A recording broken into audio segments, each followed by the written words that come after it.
Chapter 796. After going through countless hardships and connecting all the clues together, at this moment, he suddenly understood.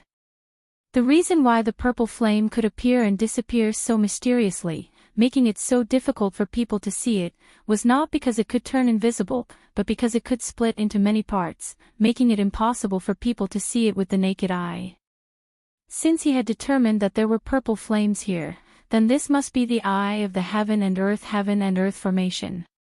But why couldn't he see the purple flames? He now completely understood that it was not that he couldn't see the purple flames, but because the purple flames had split into parts and were scattered throughout the eye of the formation. No wonder he could smell sparks in the air when he first came in. He was actually in the world of purple flames, but he was looking for them everywhere. How could he find them? This must be what they meant by being in this mountain. He had gone down the wrong path from the beginning. He should not have used the fire technique to resist the high temperature here.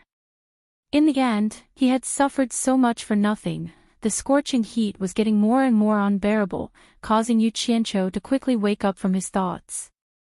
He calmly swept his gaze across his surroundings. He stabbed the divine sword into the ground and sat cross-legged confidently on the mountain peak. The fire technique began to give up on resisting the high temperature, and instead boldly absorbed the fire elements hidden in the air. His train of thought was not wrong, but he had forgotten the most important point. He was currently in the space of purple flames. Giving up on resisting the high temperature was tantamount to suicide. Just like how he had collected the green and black flames, he had collected them near them. If he had rashly barged in, he would have died as well. His impulsive decision immediately caused him to taste the bitter consequences. The moment he gave up on resisting the high temperature, an endless pain, as if his body was being burned by raging flames, struck the deepest part of his soul. Ah! Before he could scream, he had lost all his senses and collapsed. Almost at this moment, a dazzling golden light erupted from his abdomen at the fastest speed, protecting him and quickly dispersing the endless heat around him. When a cool feeling spread from his dantian to his limbs and bones, he slowly woke up. The moment he opened his eyes, he immediately realized that he had done something stupid. When he got up, he was surprised to find that the high temperature around him did not dare to approach him. What was going on?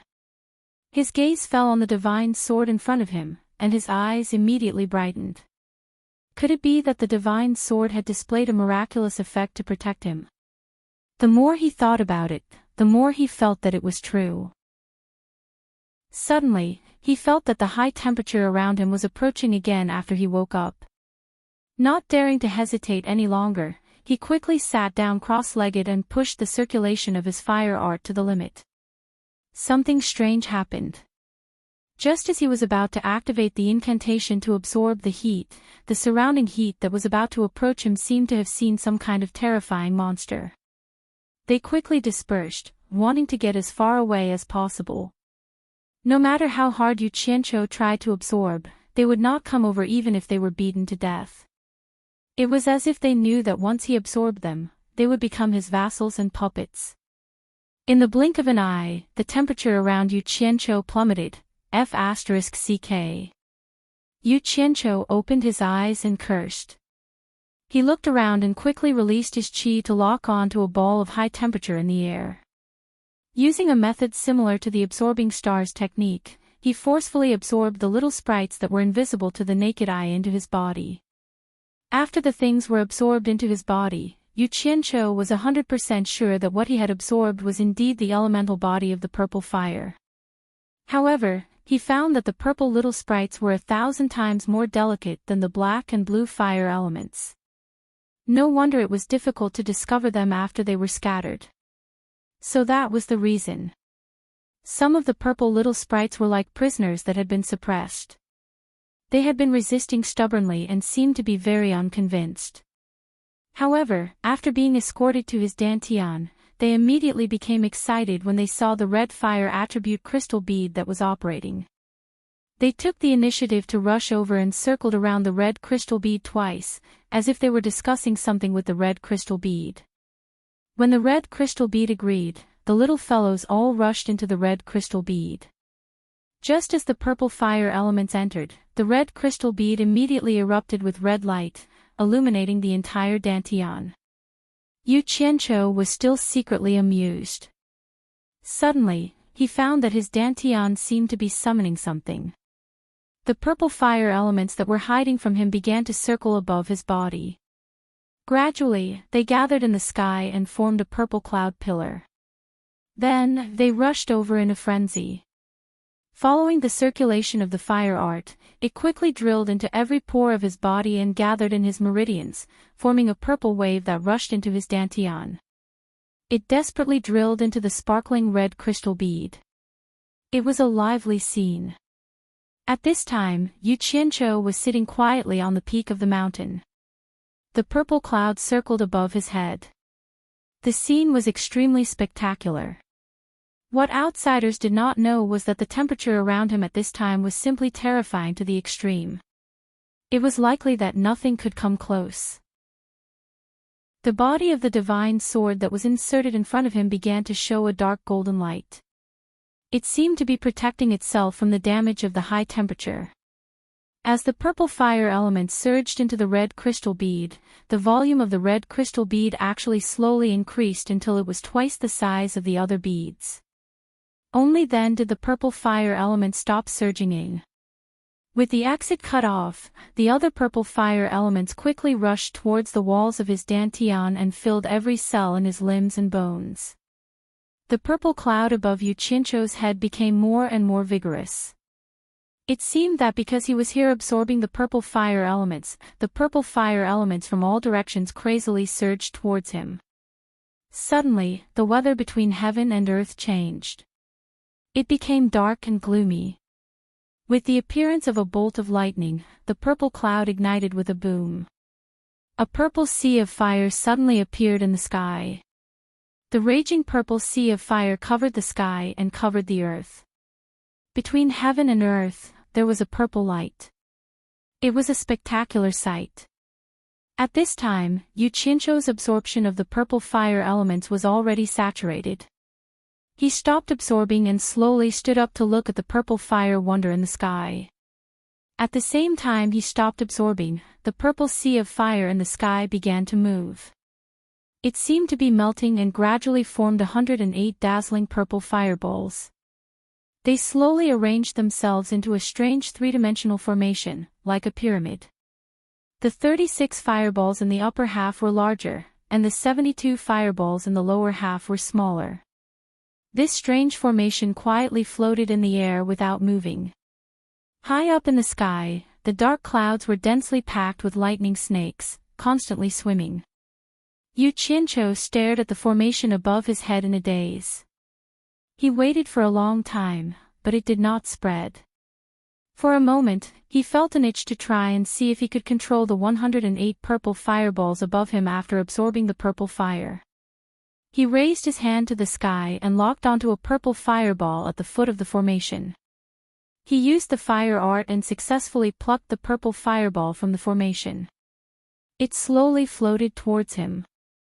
However, not long after the purple fireball left the formation, the entire formation suddenly trembled, as if it had lost its balance. The remaining 107 fireballs in the blink of an eye began to sway and fall into a mess. F***ck. Yu Qianqiu cried out in shock. He instinctively felt that he had caused some trouble. He desperately tried to put the purple fireball he had plucked back into its original position, but the formation had already collapsed. Nothing could be done.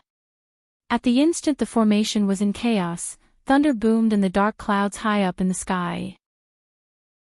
The entire ground seemed to be shaking. On Xian Island outside the East Holy Land, Patriarch Nanming teleported to the peak of the mountain.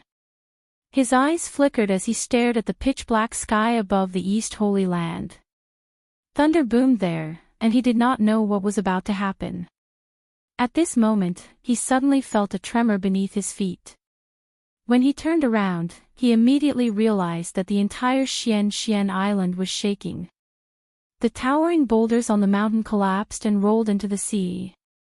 Above the sea, there was already a strong gale and huge waves that reached the sky. The volcano on Xian Island, which had been silent for countless years, began to emit black smoke. It seemed like it was about to erupt. Patriarch Nanming was shocked. He immediately gathered his true essence and shouted at all the disciples of Xian Island, "All disciples of Xian Island, listen up. Leave the island immediately. All disciples of Xian Island, listen up. Leave the island immediately." Patriarch Nanming's voice covered the entire Xian Island. The panicking disciples on the island immediately flew away when they heard his voice. There were probably more than 1,000 of them.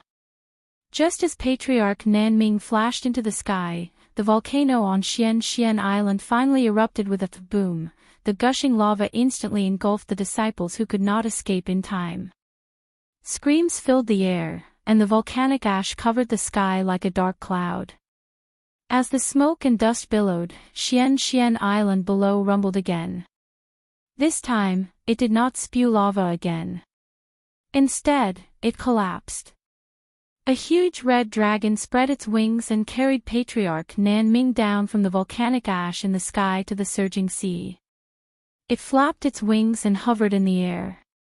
Patriarch Nanming's eyes were filled with sorrow as he watched Xian Island collapse and sink into the sea. What Patriarch Nanming did not know was that it was not only his Xian Island that sank. The 108 islands surrounding the East Holy Land, including Xian Island, had all collapsed and sunk into the vast sea. The largest city in the East Holy Land was the Celestial City. At this moment, all the celestial cultivators had flown outside and were watching the huge change in the sky with bewilderment. The sky was dark, and thunder rumbled. No one knew what was happening. The meditation cultivators in the underground world also felt the huge change in the world. The underground space was collapsing one after another, and the meditation cultivators all dodged. The underworld saintess stood alone in the underground sacred hole. Although she felt the strong tremors, she was not alarmed. She silently watched the wall carvings on the high platform and the back of the Emperor of the Underworld. At this moment, for meditation cultivators with profound cultivation teleported over. Usually, they would not dare to do this, but today's incident was too sudden, so they could not care less. They bowed in unison, and the leader said anxiously, "The world has changed. It is too dangerous to stay underground. We swear to protect the Saintess to the surface to temporarily hide. Saintess, please leave with us quickly." The Underworld Saintess folded her arms and bowed to the wall carvings of the Emperor of the Underworld calmly. She then turned to face the 4 anxious people and said slowly, "Pass down my order. Everyone is to gather and prepare to return to the Underworld. The great formation of heaven and earth is about to be broken." Chapter 797. When the 4 of them heard this, they were stunned. They all thought that they had heard wrongly and looked at each other inquisitively. When the Netherworld Saintess quietly passed by the 4 of them, she said again, "The Eastern Holy Land is about to be broken. Everyone, gather. It's time to return to the Netherworld." The 4 of them were instantly shocked and revealed expressions of indescribable joy. The words of others might be false, but to them, the Saintess' words were absolutely not false. They immediately bowed and said, "Understood." Then, 2 of them followed beside the Netherworld Saintess to protect her, while the other 2 quickly went to pass on the order. Yu Qianqiu stared dumbfoundedly at the huge change between heaven and earth. He saw the 108 purple fireballs floating in the air move chaotically, as if they were being pulled by an invisible rope. They wanted to break free, but were pulled back by each other. However, because the weather was already chaotic, the invisible rope's power seemed to be limited. With a thunderous boom, the invisible rope finally broke. The 108 purple fireballs quickly rushed into the sky and condensed into a ball. The light gradually extinguished, turning back into purple mist and merging with the dark clouds in the sky. After the purple mist merged with the dark clouds, it immediately began to rain heavily. The pitter-patter was so rapid that it wantonly watered this vast desolate land. The barren hills and the desolate desert were instantly covered in mist. The high temperature that had persisted for who knew how many years had finally started to cool down. Perhaps after a few years, this place would become verdant and full of life. Who knew if there would be people thanking a certain person who had caused a great disaster at that time? The heavy downpour continued for an entire day, completely lowering the high temperature below. At this time, the lightning and thunder in the dark clouds began to die down. Then, a violent wind blew, and the dark clouds that filled the sky began to drift in all directions. Not long after, the world began to gradually regain its clarity, as if nothing had happened. Only the sudden change in temperature told of the huge change that had just occurred. Yu Qianqiu stood on the mountain peak like a drowned rat, completely dumbfounded. If he hadn't guessed wrong, he should have destroyed the formation eye of the heaven and earth formation. If I'm not wrong, the heaven and earth great array should have been broken by me. What he didn't know was that the so-called heaven and earth great array of heaven and earth contained the Tao of heaven and earth. Once the great array was set up, it would immediately absorb the power of heaven and earth to support the operation of the great array. The absorbed origin energy was converted into the 36 heavenly spirits and 72 earthly fiends to form the core of the formation. If one did not know the method to break this formation, it would be almost impossible to break it with brute force, unless one had the strength to destroy the entire planet. Yu Qianqiu's absorption of the purple fire elements had more or less destroyed the balance of the formation. As a result, the eye of the formation had appeared and was adjusting the balance of power on its own.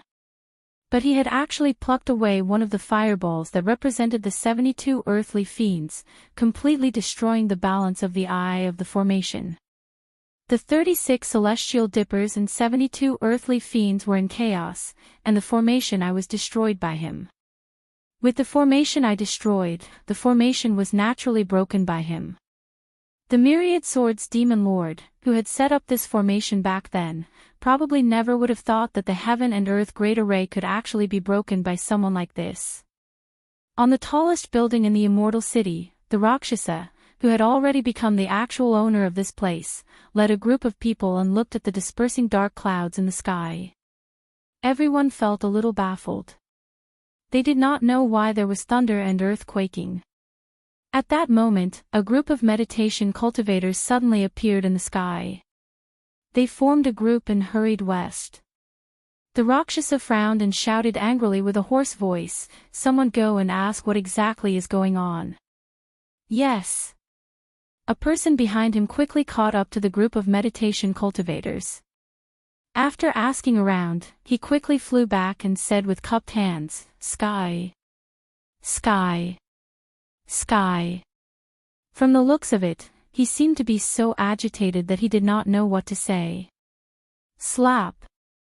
The Rakshasa immediately gave him a big slap and made him spin around. He shouted angrily, "Sky, what sky? Tell me, what exactly is going on?" That person immediately woke up from the slap, but the agitation on his face did not disperse. He cupped his hands again and reported, "The netherworld cultivators said that the heaven and earth great array has been broken. They want us to quickly return to the celestial world and not be trapped here anymore." "Nonsense. Don't you have a brain?" The Rakshasa shouted angrily and gave him another big slap. This slap was much heavier than the previous one. That person almost fell to the ground on the spot. After that person stumbled, he finally could not be agitated anymore. He covered his face and said with a sobbing tone, "It's true. They really said that. When I was flying just now, I also realized that the heaven and earth great array will not extract the celestial essence in my body anymore." The group of people looked at each other. The Rakshasa suddenly looked up into the sky and turned into a stream of light, shooting straight up into the sky. To his surprise, the heaven and earth great array was really broken. The height that he could not fly at because of the restriction of the great array before was now unimpeded. Moreover, there was no phenomenon of the celestial essence in his body being extracted again. However, after being pleasantly surprised for a while, his face instantly turned pale and he felt a chill down his spine. The Rakshasa suddenly thought of immortal Lord Ji-woo whom he had ambushed and injured. The reason why he ambushed immortal Lord Ji-woo was because he did not want to be restrained by others in this world. That was why he made a desperate move. Who knew that she would still escape? Now that the heaven and earth great array was broken, everyone had to return to the celestial world. Ambushing immortal Lord Ji-woo was equivalent to doing nothing. The worst thing was that Ji-woo was still not found. If the heaven and earth great array was not broken, everyone would listen to him and there would still be a chance to find immortal Lord Ji-woo. But now that the great array was broken, who would be willing to stay in the human world to help him chase after Ji-woo? In addition, Ji-woo could now escape to a wider range, so the chance of finding her was even slimmer. He now regretted, really regretted. If he had known that the heaven and earth great array would suddenly collapse, he would definitely not have done that. Now that his master, Yi Xiao, was dead, he would not have any backing even if he returned to the celestial world. It was impossible for him to defeat Ji-woo. In a flash, a ruthless expression flashed across his face. He had already made up his mind that the most important thing now was to return to the celestial world as soon as possible and find a reliable backing at all costs. That way, he would not have to fear Ji-woo's revenge. After making up his mind, he quickly turned into a stream of light and returned upstairs. With a smile on his face, he looked around at the crowd and said in a hoarse voice, "Everyone, the heaven and earth great array is indeed broken. We can successfully return to the celestial world." Hearing that, the group of people upstairs immediately cheered. But at this moment, someone suddenly asked, "Then what about immortal Lord Ji-woo?" This was like a basin of cold water splashing on everyone's head. Everyone was immediately dumbfounded. Almost everyone present had participated in the pursuit of Ji-woo. Rakshasa immediately waved his hand and laughed in a hoarse voice. "Everyone, don't panic. I already have a countermeasure. Ji-woo is not the only immortal lord in the celestial world. As long as we are united, I believe any immortal lord will be willing to accept us with such a huge force. By then, why would we need to be afraid of Ji-woo?" The person who asked the question nodded slightly. "That's right. As long as we are united, Ji-woo will not be able to do anything to us." Everyone looked at each other and nodded silently. They felt that what he said made sense. Everyone. Rakshasa waved his arm and said, "There's no time to lose. Everyone, quickly pack what you can and inform those who need to be informed. In half a day, we will return to the celestial world together." "Yes." Everyone responded excitedly. On the top of the mountain, Yu Qianqiu, who had come back to his senses, looked around in a daze. Then, he checked the condition of his body. He was shocked when he saw it. Inside his dantian, 8 more nascent souls appeared silently. A total of 10 nascent souls with the same appearance sat cross-legged in a circle. All 3 spiritual and 7 physical souls appeared. Isn't this the peak of the soul formation final stage? Could it be that my cultivation directly broke through to the peak of the soul formation final stage? Yu Qianqiu was dumbfounded. He carefully checked the condition of his body again. In the end, he couldn't help but let out a breath of cold air. He found that his cultivation had indeed broken through to the peak of the soul formation final stage. He was only one step away from becoming a celestial expert, feeling the surging power in his body that he had never felt before. Yu Qianqiu frowned and fell into deep thought. He felt that it was a bit strange. Why didn't he use a single spirit stone to break through? Apart from absorbing the purple flames, he didn't do anything else. Could it be that the purple flames played a role? That's right, it must be the powerful power contained in the purple flames. His guess was right. The purple flames were the symbol of the matured origin energy of heaven and earth. The powerful power contained in it was not something that spirit stones could compare to. After he absorbed the purple flames, the boundless power immediately felt restricted. Thus, the purple flames changed his cultivation to suit it. In the end, it gave him a huge advantage. It was a pity that he didn't know how to use it. Otherwise, he could use the power of the purple flames to forge an immortal body and become a celestial expert. He missed an opportunity for nothing. Sometimes, gains and losses were determined by fate. He had already taken a huge advantage. If he was too greedy, he might end up empty-handed. Ha! At this moment, Yu Qianqiu was laughing wildly with excitement. This trip was too worth it. Not only did he obtain the purple flames, but he also increased his cultivation to the peak of the soul formation final stage. The hardships he suffered before were too worth it. Fortunately, he gritted his teeth and persevered without giving up. Otherwise, he would definitely regret it to death. Halfway through his wild laughter, his smile suddenly froze. He suddenly looked into the distance. He thought of a big problem. Once the heaven and earth great formation of heaven and earth was broken, wouldn't all the experts from the netherworld and immortal realms who were trapped inside be freed? Once they flooded the human world, who could stop them? Damn it! The human world is my territory. No one is allowed to mess around. If you anger me, I'll use you to test the power of the purple flames. Yu Qianqiu's face flashed with ferocity. He immediately disappeared from where he was standing. Once he returned to Obedient Island, Yu Qianqiu quietly stood beside the 1,000-mile lake. He held a shining white mirror in his hand. It was as if he was holding up a bright moon. The scene that appeared in the mirror was the scene at the entrance of the 9 Netherworld Cave in the Yin Wind Valley. Chapter 798. Lady Moose stood quietly behind him. She could feel that her master's mental state was very good this time. He no longer had the fatigue of being tortured. His brows, in particular, seemed to be full of confidence. However, she could also see the seriousness in his eyes. It seemed that something big was about to happen. She had seen Bai Changchun use the mirror in Yu Qianqiu's hand. In fact, she wanted to see what could be seen in the mirror, but without Yu Qianqiu's permission, she didn't dare to peep. Otherwise, once she violated the taboo, the consequences were not something she could bear. Yu Qianqiu didn't smile cheekily anymore. She also stood behind silently with her head down. The mirror in Yu Qianqiu's hand was called the Heaven's Eye Mirror. It meant that it was the eye of the heavens. It could watch everything quietly. It was a treasure passed down from generation to generation among the torture envoys.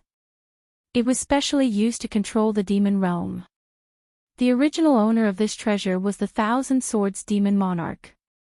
In fact, the entire monster ghost realm was just another formation set up by the 1,000 Swords Demon Monarch. This secret was only known to the torture envoys of the monster ghost realm, and it was of great importance. This formation had a very illustrious name. It was called the Demon Spirit Execution Formation. This formation was different from the Heaven and Earth Universe Formation, which was purely a defensive formation. It was an extremely powerful killing formation. Once it was activated, almost everyone who broke into it would die. The reason why the Demon Lord of 1,000 Swords chose this location to set up this killing formation was very simple.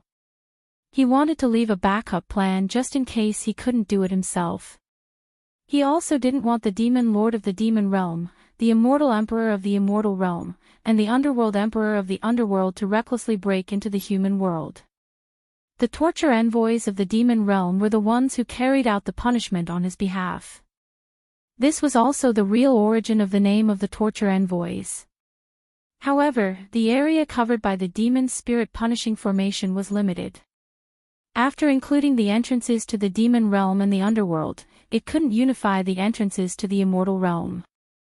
Therefore, the demon spirit punishing formation set up an extremely powerful soul transformation smoke at the entrance to the immortal realm. Immortal Emperor Jin Tai couldn't come to the human world even if he wanted to. Unless he wanted to die, the only way was to use the underworld realm and come out from the underworld cave. The myriad swords fiend lord's intentions were obvious. This face spirit slaughtering formation was mainly meant to deal with the big shots of the immortal, nether, and demon realms. He seemed to want to tell the three of them that even if he died, he would lock them up and not let them do whatever they wanted. The Heaven's Eye mirror in Yu Qianzhou's hand was the eye of this formation, and also the key to activating the demonic spirit punishing formation. Once the killing formation was activated, it would instantly bathe the entire demon ghost region in blood and refine the countless demon ghosts within the demon ghost region. This was the peerless name of the demon ghost celestial eradication formation. The more demonic ghosts they refined, the more powerful the killing formation would be. This was also the main reason why the torturing commissioners kept demonic ghosts and never let them out of the domain of demons and ghosts. Once the demonic monarch of the devil realm, the immortal emperor of the immortal realm, and the emperor of the underworld barged into this place, the torture commissioner would activate the killing formation. Even if the three of them survived, they wouldn't have a good ending. Although this formation was ferocious, it also had a flaw. It was too powerful, and if they weren't careful, they could implicate the entire human realm, turning it into a real ghost realm. Therefore, whenever there were too many demon ghosts in the domain of demons and ghosts, the torture commissioners would find an excuse to cleanse some of them. Through the Heaven's Eye mirror, Yu Qianzhou silently watched the entrance of the Jiu Yu Hell Cavern. He didn't want to activate the demonic spirit punishing formation, but to see if the people from the netherworld and immortal realm would go back through the Jiu Yu Hell Cavern. The immortal ascension plateau was sealed by the soul-dispelling smoke, so if the people from the immortal realm wanted to go back, they would have to go through the netherworld cavern. According to his calculations, there was no need for these two groups of people to stay in the human realm. The human realm's environment wasn't suitable for immortal cultivators and meditation cultivators. But, if there really was someone who refused to leave, he would do anything to make up for the destruction of the heaven and earth Qinkuan formation. Logically speaking, they would definitely go back, but Yu Qianzhou was worried about Rakshasa and the others in the immortal realm. They had offended Ji Wu, so it was possible that they wouldn't dare to return to the immortal realm and would stay in the human realm. If that was the case, things would be troublesome. Although he had absorbed the purple fire and his cultivation level had reached the peak of the soul formation final stage, he still didn't have the confidence to deal with so many immortal cultivators. There were only two ways to completely solve this problem. One was to find Bai Changchun and deal with them, the other was to lure them into the domain of demons and ghosts and then activate the demonic spirit punishing formation to kill them in one fell swoop. As for which method to use, he hadn't decided yet. He didn't want to use either method. He could only hope that these people would go back obediently and not force him to make a choice. The vast domain of demons and ghosts that was shrouded in dark clouds had existed silently for countless years. At this time, there were nearly 1,000 people standing in the sky above the domain of demons and ghosts. They were all meditation cultivators who had escaped from the Eastern Holy Land. Everyone stared in bewilderment at the surging dark clouds in front of them. The auras of demons and ghosts were mixed together. They remembered that when they first came out of the netherworld, there were no such boundless dark clouds here. How did it become like this now? Could it be that something had happened? The netherworld saintess, who had witnessed all this, had closed her eyes and been silent for a long time.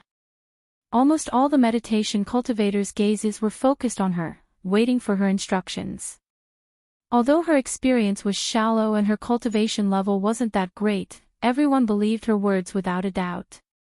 The long wait made everyone look up at the blazing sun in the sky from time to time. All of them seemed a bit uncomfortable. They weren't used to being exposed to the sun. It could even be said that they hated the sun. At this time, the netherworld saintess finally opened her eyes slowly. Her eyes were as deep as autumn water, and she quietly stared at the depths of the domain of demons and ghosts. She lightly said, "We just need to go back to our netherworld. Remember, don't get into conflict with anyone, lest we provoke someone we can't afford to provoke. Let's go." The 4 people behind her quickly turned around and conveyed her instructions. The group of meditation cultivators obeyed and instantly swarmed toward the domain of demons and ghosts. As soon as the group of meditation cultivators with such powerful cultivations entered the domain of demons and ghosts, the powerful aura they emitted immediately deterred the demonic spirits below and made them all tremble with fear. Wherever they went, the eerie and terrifying wails and howls of ghosts immediately stopped, and everything became quiet. The chilly Wind Valley's great formation was easily penetrated by them, and they saw the way back to the netherworld that they had been dreaming about, the netherworld cave. As the netherworld saintess landed on the cliff opposite the netherworld cave, although the others were anxious to return, they didn't dare to trespass. They all landed behind her and waited for her next instructions. They firmly believed that as long as they followed the saintess's instructions, they would definitely be able to return to the netherworld safely. Yuji and the others had long been alarmed, but they didn't dare to approach them.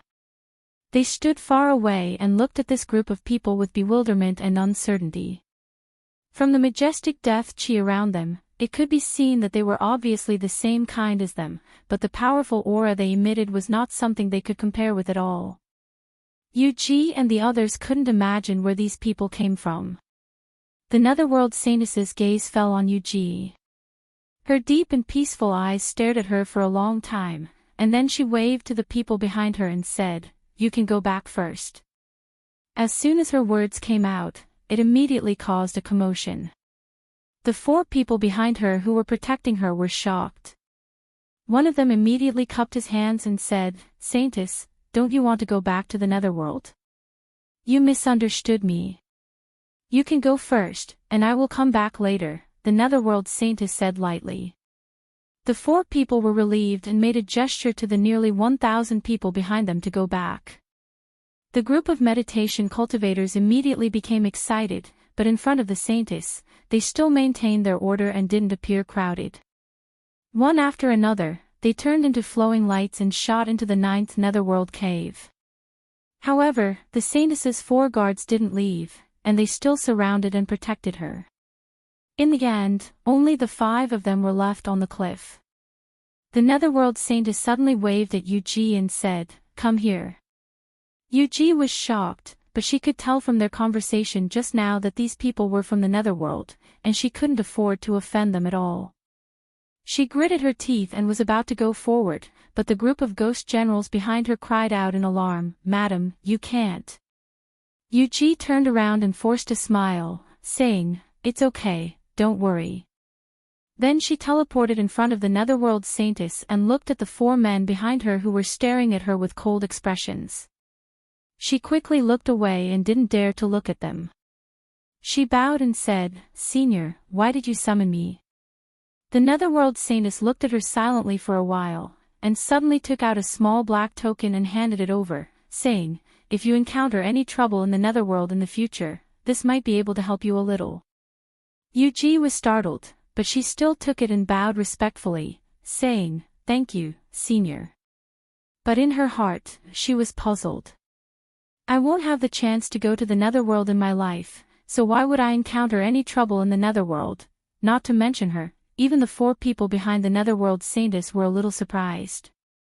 They looked at each other and didn't know why the saintess would favor this small ghost cultivator in the mortal world. The netherworld saintess didn't say much, and just suddenly raised her head and looked in the direction of Obedient Island. And on Obedient Island, Yu Qianqiu was also looking at her through the Heaven Eye mirror. Their gazes met unexpectedly in the mirror, and it seemed like they were looking at each other. Yu Qianqiu was slightly startled, and he muttered in his heart, "This woman is so strange, could it be that she knows I'm looking at her?" While he was puzzled, the netherworld saintess and the other 4 had already turned into flowing lights and flashed into the 9th netherworld cave. The vast East Sea waves surged, and Patriarch Nan Ming stood on the red dragon that was flapping its wings in the air. Behind him were the surviving disciples of Xian Island, and Xian Island had long disappeared in the turbulent sea. Patriarch Nanming, who was originally sad, was now staring at the East Sacred Land with his mouth agape. The group of disciples behind him were also stunned. The East Sacred Land that had been shrouded by the white fog for countless years. The white fog that never dissipated disappeared after a great change, and the mysterious veil of the East Sacred Land was finally lifted. What terrified him the most was that he actually saw a group of people flying out of the East Sacred Land at high speed. Could it be that the East Sacred Land has already? An unimaginable thought appeared in Patriarch Nanming's mind. However, at this moment, another group of densely packed flowing lights flew over from the East Sacred Land and quickly flew over their heads. There were also flowing lights that appeared in the sky. After that person silently sized them up for a while, he turned into a flowing light and flew away. Chapter 799. To the cultivators of the mortal world, the Eastern Holy Land was called a Holy Land because it was forever shrouded in a mysterious veil.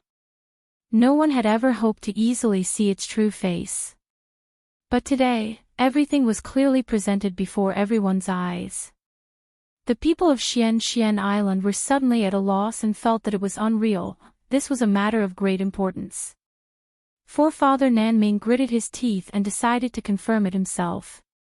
He immediately dashed away from the red dragon's back and flew directly to the Eastern Holy Land.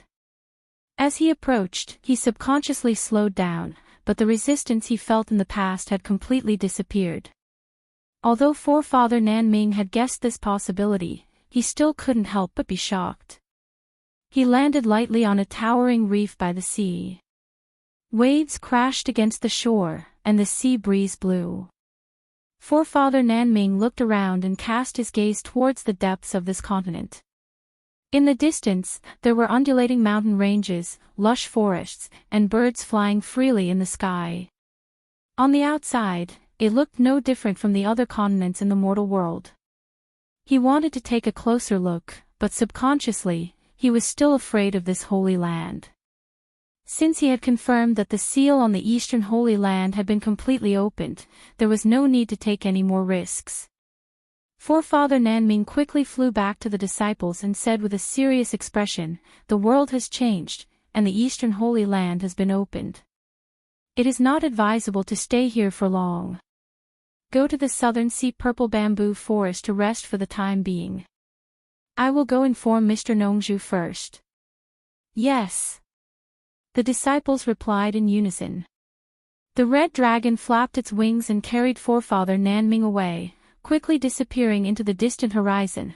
Thousands of immortal cultivators flew across the sky, and the first place they entered was the airspace of the Huaxia cultivation world. To mortals in the mortal world, with their eyesight, not many could see the immortals flying in the sky.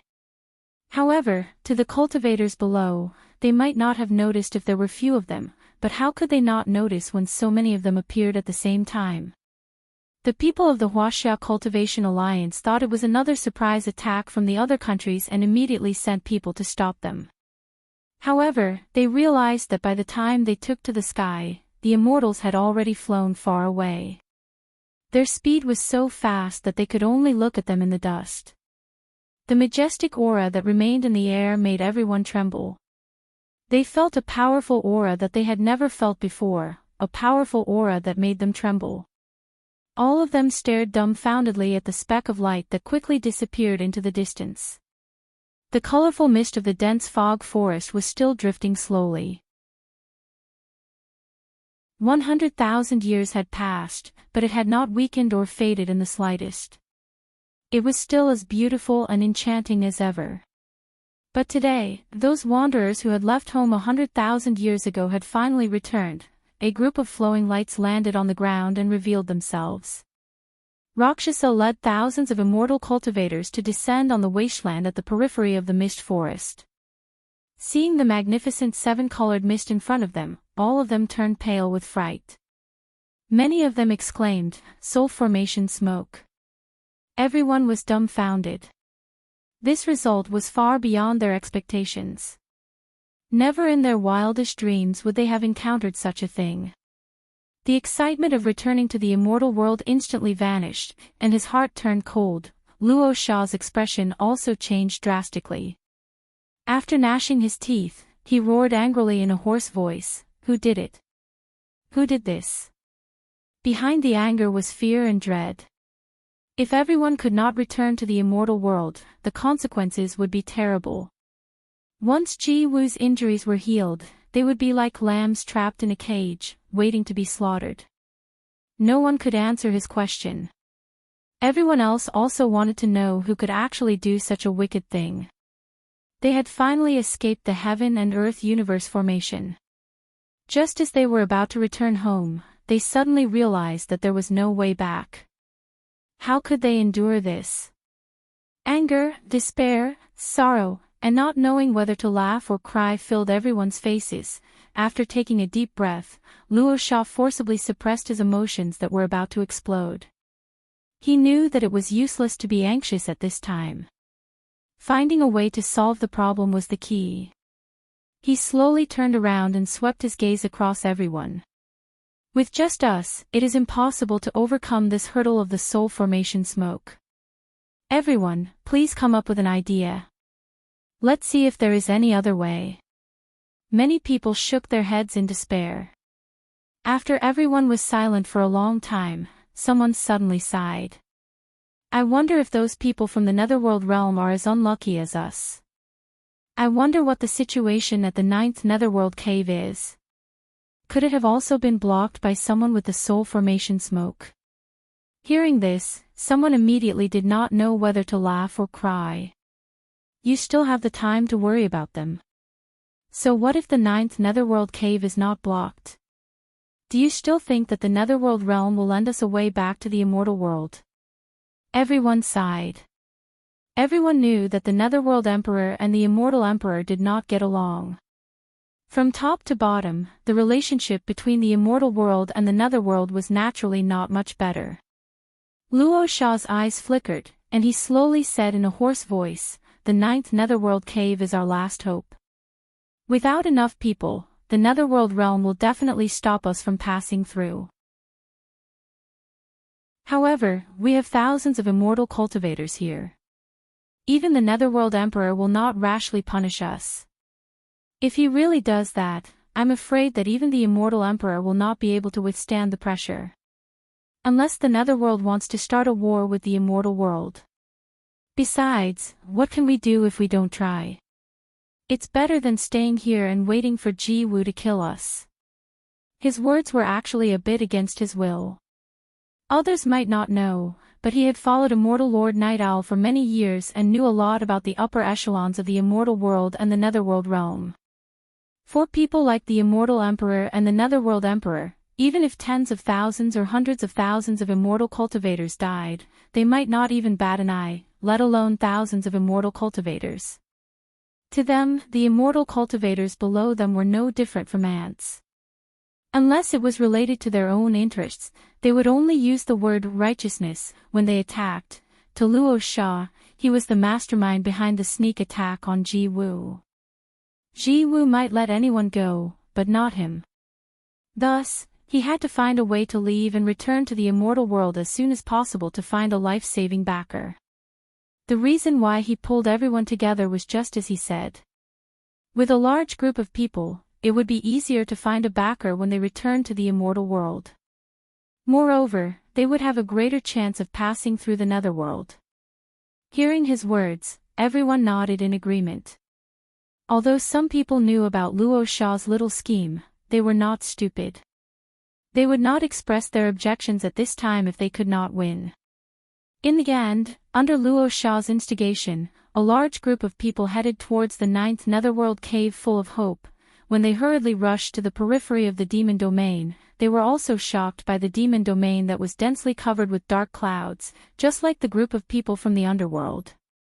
This damn thing did not exist in the past at all. What happened? However, compared to the others, Luo Sha had no way out. He immediately risked his life for everyone to see. He barged into the Devil Ghost region alone to find a way out. When he came back, he told everyone that he was fine. Then, he dragged a group of people to accompany him.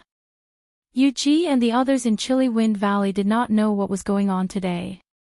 They watched helplessly as a group of people with frighteningly high cultivation broke into the 9th Netherworld cave. The group of ghost cultivators could not help but be secretly shocked. It turned out that there were so many experts in the human world outside. It seemed that staying in the Devil Ghost region was not a bad thing. Not long after Luo Xia and the others entered the 9th Netherworld cave, Yu Qianqiu suddenly appeared on the cliff opposite the 9th Netherworld cave. Although his attire was rather different, greatly reducing his image, his expression was unprecedentedly solemn. He narrowed his eyes and stared at the entrance of the 9th Netherworld cave. The group hurried over to greet him. Yu Qianqiu also felt that his attire was inappropriate from their gazes. Now that he had obtained the purple flames, he should not be wearing this to embarrass himself. He had been too busy and had forgotten about it. He turned back and looked at Yuji with a smile. He asked casually, "What did that woman give you? Are you very familiar with the people from the Netherworld?" Yuji was shocked. She did not expect Yu Qianqiu to know about this. In reality, she did not think much of it. She quickly took out the small black tablet and presented it with both hands. She said fearfully, "Yuji has never seen her before. I don't know why she would give something to Yuji." Yu Qianqiu turned the small tablet over and looked at it. It seemed to be made of wood, but he had never seen this kind of wood before. It was very hard. He secretly used his hidden force to hold it, but it was not damaged at all. The pattern on the tablet was very simple. One side was a cloud pattern, and the other side was engraved with a mountain. There were 6 peaks on the mountain, and the outer 5 peaks surrounded the highest peak in the middle. There seemed to be a grand palace on the middle peak. After looking at it for a while, he could not see anything. He could not help but frown and ask, "What did she say to you?" "Nothing much. She only said that if I encounter any trouble in the Netherworld in the future, this tablet might be of some help," Yuji replied honestly. In her heart, she was very worried that Yu Qianqiu would misunderstand that she had some connection with the Netherworld. Yu Qianqiu's brows twitched slightly as he stared at Yuji with a flicker in his eyes. The status of the Underworld's holy maiden in the Underworld was not to be underestimated. Her words and actions, which were like prophets, were filled with an unfathomable mystery. Why did she give this tablet to Yuji? Why did she say that Yuji would encounter trouble in the Netherworld? Could it be that she had foreseen that Yuji would go to the Netherworld in the future? "Do you know who gave you this tablet?" Yu Qianqiu asked with a smile. Yuji really does not know. Yuji's words were filled with more fear. She was a little confused. Yu Qianqiu explained with a smile, "She is the saintess of the Underworld, second only to the Emperor of the Netherworld. She has the noblest status in the Netherworld, except for the Emperor of the Underworld. You are very lucky to be favored by her." "Ah!" Yuji was shocked. She looked at Yu Qianqiu with her eyes wide open and tongue-tied. Disbelief was written all over her face. She could not understand why such a noble person would take the initiative to give something to her. At the same time, she felt that Yu Qianqiu was even more mysterious. He even knew such a noble person from the Netherworld. The group of ghost generals behind her were also sizing each other up in shock. Yu Qianqiu smiled and grabbed Yuji's hand. He stuffed the tablet into her hand and said with a smile, "Since the saintess of the Underworld gave it to you, you should take good care of it. Maybe one day, as she said, this thing will be of help to you." Chapter 800. Hearing his words, Yuji became even more terrified and didn't dare to keep it. She wanted to say something like offering it to her teacher, but Yu Qianqiu waved his hand and said indifferently, "Keep it. Don't lose it." As he spoke, the 9th Netherworld cave suddenly changed again, and a chilly wind blew wildly. Yu Qianzhou's eyes flashed, and he shot into the 9th netherworld cave. He flew quickly along the passageway, holding a ball of purple fire in each of his palms as a precaution.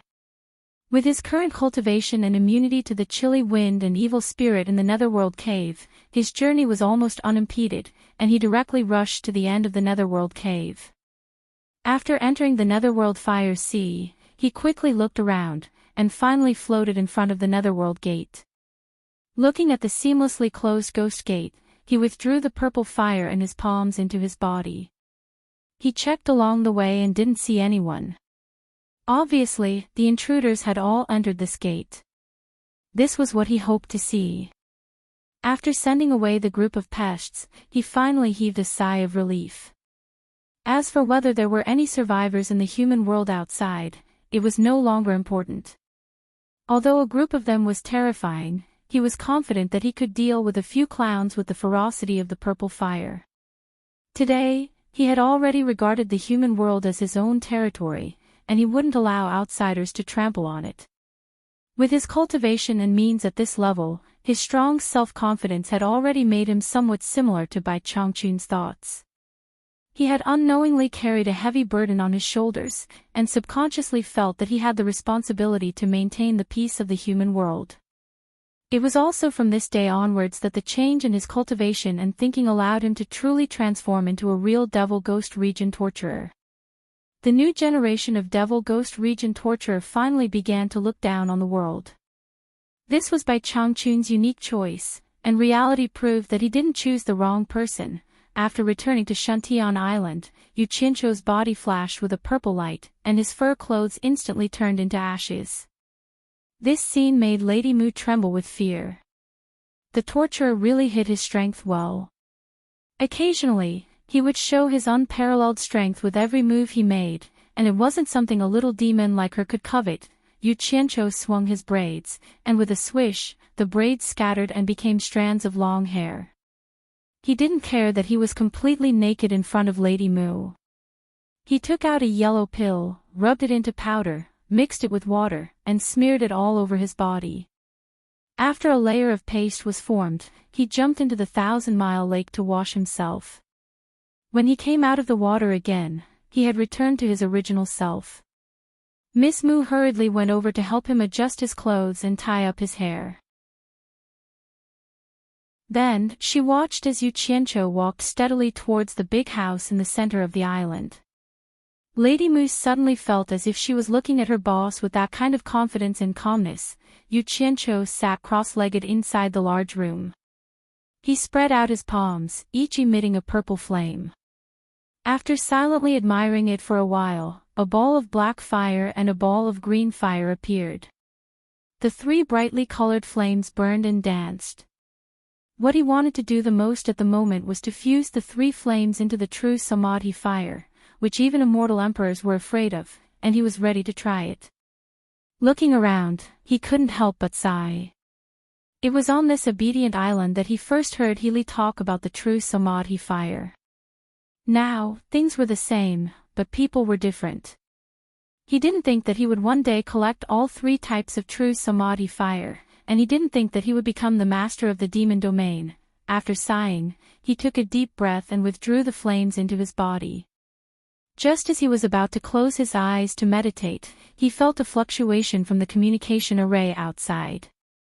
After waiting for a while, Lady Mu quickly walked in. Yu Qianzhou frowned and said, "What's the matter?" Lady Mu bowed and said, "It's Mr. Nongzhu from the Purple Bamboo Forest in the South Sea. He said that he has an important matter to discuss with you." Important matter? What important matter could he have? Yu Qianzhou muttered to himself and suddenly disappeared from the big house. When he appeared in the depths of the Purple Bamboo Forest in the Southern Sea, he suddenly heard someone shouting in the sky, "Disciples of Xian Island greet Senior Nongzhu." Yu Qianzhou raised his head and looked through the gaps in the bamboo leaves. He saw hundreds of people in the air. After that, he heard a light sound in the air. It was probably the opening of the defensive formation. The hundreds of people flew in orderly. Why did such a large group of Xian Island disciples come here? Could it be because of the matter in the Eastern Holy Land? Yu Qianzhou walked towards the blessed land of bamboo with a stomach full of doubts. He had only taken a few steps when he heard a large group of people greeting Nongzhu. Then, he heard Ancestor Nanming yell at the top of his voice, "Find a corner and stay there. Don't damage the bamboos of the purple bamboo forest." The group of people obeyed and scattered in all directions to find a place to stay. Yu Qianzhou also walked out slowly with his hands behind his back. He immediately saw Nongzhu and Ancestor Nanming, who were whispering together in the courtyard. Both of their expressions were very solemn. Yu Qianzhou chuckled and said, "Seniors, how have you been?" The two of them tilted their heads and looked at each other in surprise. Nongzhu was still fine, but Ancestor Nanming was stunned and said, "Why are you here so quickly?" Yu Qianzhou walked over with a smile and didn't explain. The more he explained, the more troublesome it would be. He asked Nongzhu, "What's the important matter that made you look for me in such a hurry?" Nongzhu's expression turned serious and looked at Ancestor Nanming, indicating for him to speak. The latter nodded and said solemnly, "The great formation that sealed the Eastern Holy Land has completely disappeared. Xian Island has also suffered a disaster and collapsed in the sea. The experts from the Immortal Realm and Netherworld have already come out. I'm afraid the human world is going to be in chaos. Your demon region will be the first to bear the brunt. You have to plan ahead." Xian Island was destroyed. Yu Qianzhou was stunned and immediately decided to keep the secret that he was the one who broke the heaven and earth formation. Nongzhu nodded and continued, "Since the Eastern Holy Land has been completely opened, how is your master? Did he return to the demon region?" Yu Qianzhou laughed and waved his hand disapprovingly, "I already know about this. You don't have to worry. The human world will not be in chaos. Those people have already left the human world." The two of them looked at each other and Nongzhu asked, "Are you sure?" "Of course I know. My master has already returned, and his cultivation has increased tremendously. He has now gone to the netherworld." Yu Qianzhou explained ambiguously. He felt that there was no need to tell them everything about the immortal realm and netherworld. Knowing too much might not be a good thing for them. It was better to let them continue living in their own world. "Your master is fine?" Nongzhu asked in surprise. Yu Qianzhou shrugged and said, "What can happen to him? Don't you have confidence in him?" That's good, that's good." Nongzhu heaved a sigh of relief and praised, "Old Bai is indeed Old Bai. He can actually enter the netherworld. Amazing. No wonder he is the #1 expert in the human world." Grandmaster Nanming also shook his head with admiration. Yu Qianzhou smiled and said nothing. What made them sigh was that Bai Changchun's world was getting further and further away from them. If he told them the truth, it would probably scare them. Looking around, he was slightly stunned and said, "Where are they? Why don't I see any of them?" He was naturally referring to Furong and the other women. "Zi has brought them to the sea." Nongzhu snorted and looked at him coldly. She did not hesitate to fall out with him. She sneered and said, "Do you think my purple bamboo forest is your backyard? I'm warning you, if you dare to bring other women here, I will kill them all." I just remembered that I have something urgent to do. Seniors, farewell." "Stop!" Nongzhu shouted angrily. However, Yu Qianzhou disappeared in an instant, leaving behind Nongzhu and old ancestor Nanming with horrified expressions. They did not see how Yu Qianzhou had left. The war in Huaxia finally ended. With the end of the Li dynasty, the actual control of the whole Huaxia was in Shi Wenguang's hands. The end of the war allowed the people to see the light of hope again. The incense burning in the mountain god temple to pray for peace was flourishing again. Yu Qianqiu stood under a big tree on the platform halfway up the mountain and looked at the mountain god temple with smoke rising from it. Gu Qingyun and Hong Qi, who had finished reporting the recent situation, looked at him in awe. Now, the news that Yu Qianqiu was the torture master of the demon ghost region had already spread throughout the cultivation world. Especially in the Battle of Lingfang Valley, where he killed 4 experts in the late divine transformation realm, his prestige was pushed to the peak. It was like he was the #1 expert in the world, especially in the cultivation world of Huaxia. Yu Qianqiu, who had been the idol of the grassroots disciples of various sects, had now climbed to the peak of the cultivation world and received the admiration of the people in the world, dazzling those grassroots disciples even more. After all, the grassroots disciples occupied the majority of the sections. As the representative of the grassroots disciples, Yu Qianqiu had undoubtedly realized the ideal in everyone's hearts. Therefore, the whole cultivation world of Huaxia set off a craze of crazy worship for him. With Yu Qianqiu's current prestige, the sects did not dare to suppress this craze in their sects anymore. For a time, the new torture master of the demon ghost region was almost a legend by word of mouth. It's time for you to expand your power. Go out of the cultivation world of Huaxia and unite the rogue cultivators in the world. Yu Qianqiu turned to face the two and said lightly, be careful to keep a low profile. Don't make the countries desperate and fight back. You can secretly negotiate with the World Chamber of Commerce about this. Just tell them that I said it, and they will naturally cooperate. Yes, the two replied in unison. Hong Qi then cupped his hands with a fiery gaze and said, Master, the Shi family is about to ascend the throne of Huaxia in a few days. I, Shi Xiaotian, would like to invite you. Yu Qianqiu waved his hand and said, from today onwards, I won't directly intervene in the affairs of the secular world. You are also not allowed to interfere in the affairs of the secular world of Huaxia. At the same time, send people to warn the various sects in Huaxia that they are not allowed to intervene, or else they will have to bear the consequences. Let the secular world solve its own affairs, and the cultivation world must gradually break away from the secular world. This is my ultimate goal. You just need to pay attention in secret. Call back all the people protecting Shi Wenguang and pass on my words to Shi Wenguang. Let him properly govern this suffering country and let the people of the world recuperate and live a good life. Chapter 801. After reaching a certain height, one's perspective and way of thinking would change to a certain extent. He was no longer the little disciple who was struggling to survive in the cultivation world. Back then, he naturally wanted his territory to be as big and powerful as possible, and his ambition was extremely exuberant. But now, he was already standing at the peak of the cultivation world, and the entire world was under his observation. Was there any meaning in fighting with the people of the world? He could more or less understand by Changchun's thoughts. After reaching a certain height, the only thing worth looking up at was a higher place. Thinking back to how childish it was to ask Shi Wenguang to help him conquer the world, now that the entire world was under his feet, what was there to fight for? There was no point. In a small town that could not be considered prosperous, in a house that had been freshly painted.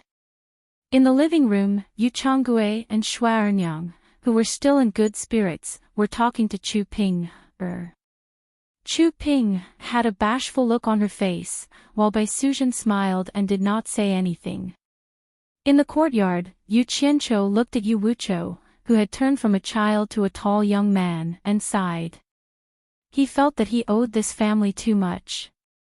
He continuously told Yu Wuqiu about some things. Yu Wuqiu was also filled with admiration towards this elder brother of his.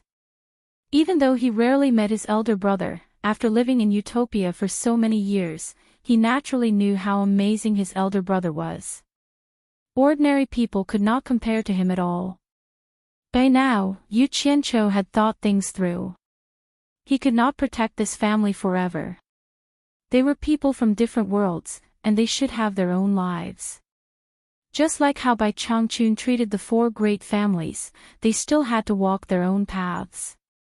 As a result, Yu Qianqiu spent a great deal of effort to find a simple and honest town, bought a house, and brought his family out. It was obvious that Yu Chonggui and Xue Ernyang were very happy about this. Originally, Yu Chonggui wanted to bring his family back to Swallow City. However, Yu Qianqiu considered that he had caused too much of a ruckus in Swallow City back then. Everyone in the cultivation world knew that he was from there. If his family returned, they would inevitably attract the covetous eyes of those with ill intentions. After some persuasion, Yu Chonggui finally agreed to go to a strange place and start a new life with his family.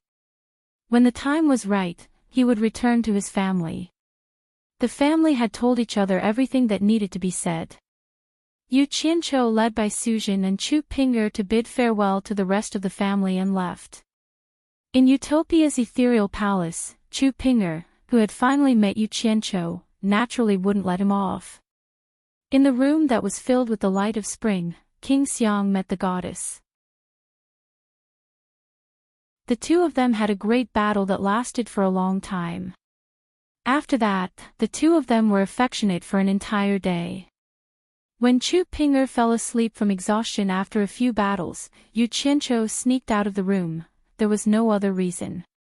Previously, Bai Suzhen had hinted to him that she had something to look for him. However, she was dragged away by Chu Ping'er to do strenuous exercises.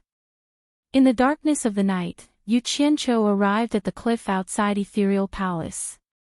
Bai Suzhen, who was dressed in white, was waiting for him there. The two of them stood side by side, enduring the gentle chill of the night wind. Yu Qianqiu tilted his head and asked, "What's the matter?" Bai Suzhen smiled faintly and took out a sword from her storage bag. She handed it over and said, "I've already deciphered the array formation inside."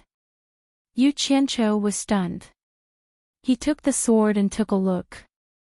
It was the green destiny sword that he had gotten from Onquansung back then. Caressing the ice-cold body of the sword, Yu Qianqiu shook his head and smiled bitterly. If it was in the past, this sword would have been a good item to him. But now, it was really of little value. With a danged sound, Yu Qianqiu flicked the sword with his fingers and let out a crisp sound. He raised the sword and sighed. This sword originally belonged to your Fox clan. Back then, Xiao Shui had abandoned it. Now that it has landed in your hands, it can be considered as returning to its rightful owner. Bai Suzhen understood the meaning behind his words and asked in surprise, "You don't want it anymore?" Yu Qianqiu shook his head and said, "I won't hide it from you. I no longer have a use for this item. I have a better one." As he spoke, he took her hand and stuffed it into her hand. He chuckled and said, "I can't let you work hard for nothing. I'll give it to you." Bai Suzhen stared at the sword in her hand in a daze. Yu Qianqiu immediately asked anxiously, "What's wrong? Are you unhappy?" Bai Suzhen shook her head silently and bit her lips. "Since you don't need it anymore, I think I want to send it back to my Fox clan." Yu Qianqiu heaved a sigh of relief and said with a smile, "No problem. You can decide what's yours. When do you want to leave? I'll send you there. How about now?" After hesitating for a while, Bai Suzhen shook her head again. It was unknown what she was worried about. Yu Qianqiu paused and did not force her. He said with a smile, "When you want to go back, just tell me. I can accompany you anytime." Bai Suzhen nodded with a gloomy expression.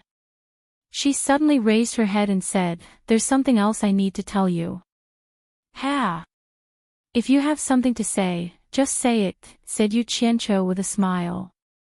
Bai Suzhen said slowly, "You know about Xiao Wanqing and Qin Feng's son." Yu Qianqiu nodded and said, "I know. You're talking about that kid, Qin Shuo. He can already run around in Utopia. I even gave him a gift." "What's wrong with him?" Bai Suzhen said with a serious expression, "Xiao Wanqing looked for me a few times. She wanted to bring her son out. She said that she wanted him to live like an ordinary person. But I rejected her and said that I'll wait for you to come back before making a decision. Yu Qianzhou's brows twitched slightly. He said in a low voice, "What does Chen Feng mean?" Bai Suzhen shook her head and said, "Chen Feng never said anything. Tell her that I know about this. When I'm done with the matters outside, I'll personally send them out." Yu Qianzhou said as he looked around Utopia under the night sky. He sighed and said, "Someone's heart is unstable. Looks like I've done something that I shouldn't have. Return everyone's natal primordial spirits to them." Bai Suzhen looked around and said in surprise, "Is it safe to do this?" Yu Qianzhou sighed and said, "I don't need to use this method anymore. Return them to them. Forcefully controlling them isn't a long-term solution. The sooner we discover the problem, the sooner we can solve it." Bai Suzhen stared at him silently for a while. She nodded slowly and said, "I understand what you mean." The two of them stood quietly for a while. A tired expression appeared on Yu Qianzhou's face. He turned around and said with a faint smile, "You can go back first. I want to be alone for a while." Bai Suzhen didn't say anything else and left quietly. Yu Qianzhou stood alone at the edge of the cliff. He stood there until daybreak in the east. No one knew what he was thinking. After shaking his head slightly, he slowly closed his eyes again. The eyebrows on his calm face suddenly twitched.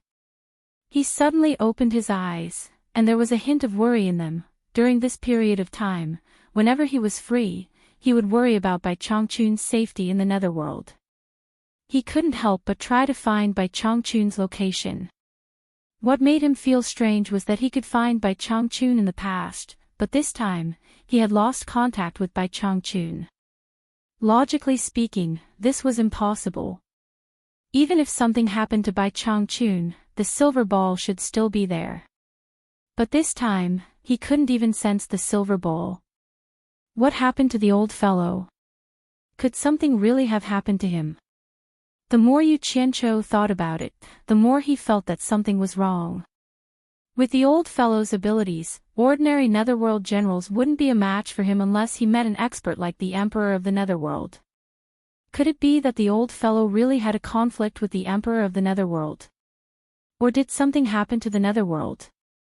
He really wanted to go to the Netherworld to take a look, but he couldn't.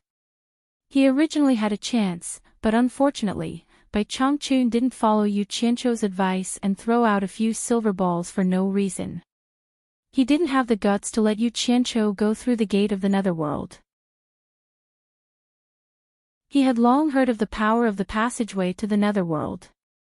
It could refine all kinds of life energy. Unless he had already forged an immortal body, he wouldn't be able to pass through it with his mortal body. Going from the immortal realm to the netherworld? His current cultivation level hadn't reached the stage where he could reintegrate his 3 souls and 7 spirits. He still couldn't withstand the power of the passageway to the immortal realm. If he wasn't careful, his soul might scatter and he would die.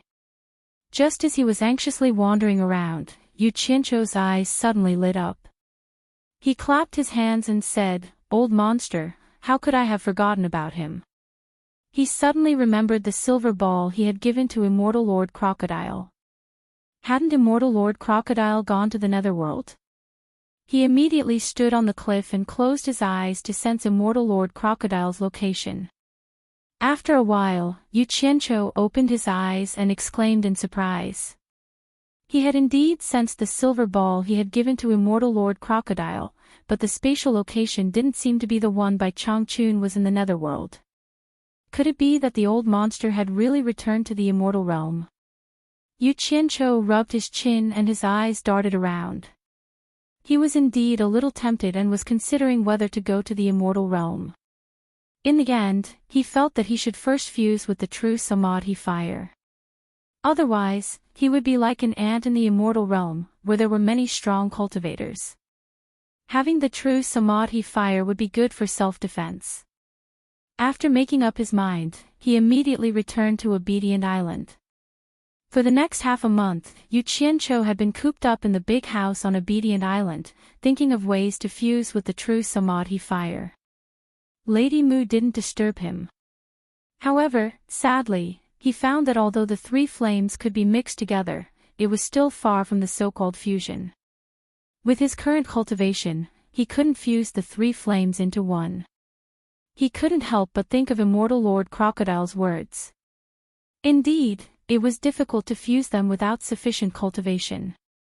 But if it was really as Immortal Lord Crocodile had said, and he had to be an immortal emperor to fuse them, then he would have to wait until he could cultivate the true Samadhi fire. On this day, Yu Qianqiu, who had been in seclusion for a whole month, finally walked out of the big house. With his hands behind his back, he walked around Obedient Island again and again. Since he hadn't succeeded in fusing with the true Samadhi fire, he was now considering whether he should take the risk and go to the immortal realm. Lady Mu watched him silently, not daring to disturb him. At this moment, Yu Qianqiu, who had his head buried in his hands, suddenly clapped his hands and said, "Let's go, I'm not afraid." With that, he disappeared from the 1,000-mile lake. Chapter 802. In the tranquil valley, there was lush greenery everywhere.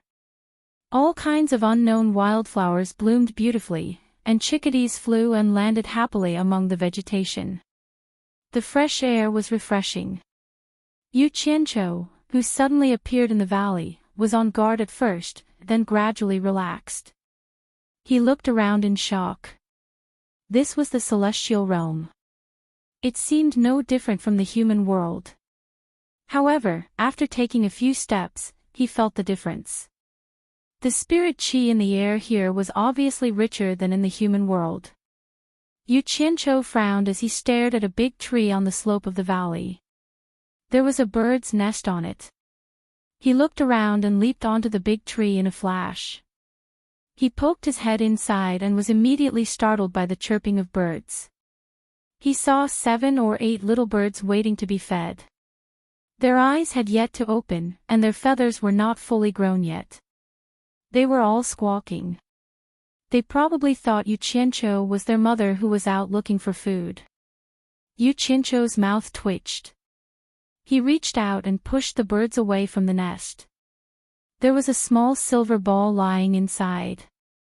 King old monster, I told you to find a beautiful place to throw it, but I didn't tell you to throw it in a bird's nest. Yu Qianqiu muttered for a while.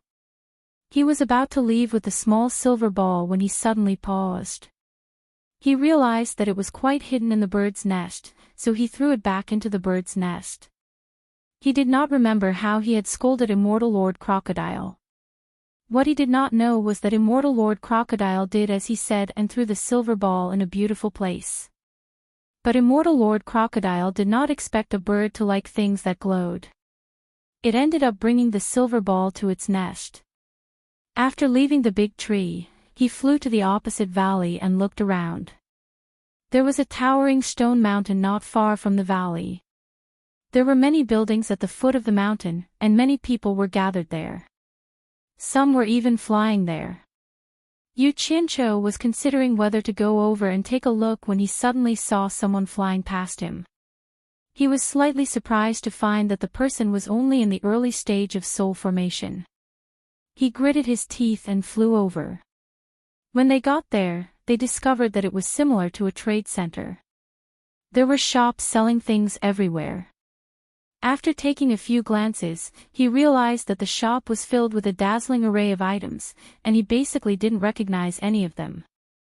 Yu Qianqiu looked around and realized that no one was paying attention to this foreign visitor. He looked ahead and saw a group of people gathered under a large flag. Most of them were soul formation cultivators, and there were even tribulation transcendence cultivators. There weren't many people whose cultivation he couldn't see through. Now he was relieved, and he followed the people passing by to join in the fun, wanting to see what was going on. However, the people in front of him were too crowded, and he couldn't squeeze through it all. He wanted to fly up and take a look, but no one else did so. If he did, it would be too conspicuous. Just as he was about to use brute force to force his way through, he suddenly heard someone shouting from inside, "Who else?" I. Excited voices came from the crowd, and they all raised their hands. Yu Qianqiu looked around. Although he didn't know what was going on, he didn't want to stand out too much. He immediately raised his hand. No matter what, he had to say, "I," first. He raised his hand, and his head swayed left and right. He couldn't see clearly what was going on inside. Because he was too engrossed, the others had already put their hands down, but he still raised his hand and peeked into the gaps of the necks in front of him. The person standing behind him couldn't stand it anymore. He immediately patted his shoulder. Yu Qianqiu raised his hand and suddenly turned around. He said warily, "What are you trying to do?" The person was startled. He pointed at his raised hand, and then pointed around. "Brother, put it down." Yu Qianqiu looked around and immediately withdrew his hand. Fortunately, no one's attention was on him. With someone talking, Yu Qianqiu immediately stuck to him. He smiled. "May I ask what's going on inside, brother?" As he spoke, he began to size up the person. This was an ordinary-looking middle-aged man wearing a gray robe. There was nothing special about him, but his cultivation was at the final stage of the soul formation stage. The person was startled again. "You don't know what's going on. Then why did you raise your hand?" Yu Qianqiu laughed and explained. "It's precisely because I don't know that I raised my hand to see what's going on." The person was speechless. He shook his head. "The Bada Chamber of Commerce is recruiting." "Recruiting? What does the Bada Chamber of Commerce do? What kind of people are they recruiting?" Yu Qianqiu turned around and asked curiously. The person was instantly dumbfounded. There were also a few surprised gazes from the side. The person didn't know whether to laugh or cry. The Bada Chamber of Commerce has a pass to do business in the Netherworld. They are recruiting people to do business in the Netherworld. People like us can earn a lot of spirit stones just by following the Bada Chamber of Commerce to the Netherworld. Isn't that why you're here? To the Netherworld. Yu Qianqiu's eyes instantly lit up. Wasn't this exactly what he wanted? Suddenly, his gaze paused. Behind the crowd, in front of him, there was a burly man carrying a flag. The words "Si Tong" were embroidered on it. The tall and sturdy man stuck the flagpole down and shouted, "Recruiting." "Me!" Yu Qianqiu shouted energetically and raised his hand high up. The person who was talking to him didn't know what was going on. He also raised his hand without hesitation and shouted, "Me." But when he turned around, he was instantly dumbfounded. The crowd of onlookers also didn't know what was going on behind them. However, when they heard someone shouting, "Recruiting," and then someone shouting, "Me," impatiently, many people immediately raised their hands and shouted, "Me." When they turned around, they were all dumbfounded. The burly man holding the Si Tong flag was also stunned. He didn't think that so many people would come to sign up for Si Tong today. The previous few times, there wasn't even a single person signing up. He immediately pointed at the people who had raised their hands and laughed. You, and you, the Chamber of Commerce has the same rules. Since you've signed up, you can't go back on your word. Otherwise, don't blame me, Nan Tianlong, for being impolite. Ha! Those who raised their hands, come over here. The person who was talking to Yu Qianqiu slowly turned around. With a twisted face, he stared at Yu Qianqiu and said word by word, "Who told you to shout?" Because of this sentence, those who had raised their hands immediately found the culprit. Their murderous gazes all focused on Yu Qianqiu. Yu Qianqiu immediately felt a huge pressure. He looked around and asked weakly, "Is there a problem?" "Cut the crap. All of you, come over here and follow me." Otherwise, don't blame me for being impolite. The burly man carried the flag on his shoulder and waved his arm at them while laughing. The group of people looked as if their parents had died. They reluctantly followed him. The burly man carrying the flag kept urging them. Those who didn't raise their hands at the back burst into wild laughter. They laughed so hard that they beat their feet and stomped their chests. Yu Qianqiu was mixed in the dozens of moving people. He was a little shocked. What trouble did he get into? He asked the person who had spoken to him earlier. Unfortunately, that person ignored him. The group of people was led by the burly man through 2 streets. They arrived in front of a large restaurant with a golden signboard that said, Xitong. The guard at the door immediately ran over to take the flag from the burly man. He looked at the group of people who had followed him and asked, Nan Tianlong, who are these people? The burly man called Nan Tianlong laughed. Of course they're the people we recruited. 37 people. Just a moment is enough. There's no need to trouble yourself anymore. This. The guard was at a loss for words. His face was full of disbelief. Nan Tianlong waved his hand at the crowd. What are you waiting for? Come in with me. The group of people followed him in. They were led to a large field in the side courtyard. The field was not small. The surrounding flower beds were also very lush. It looked like a large business.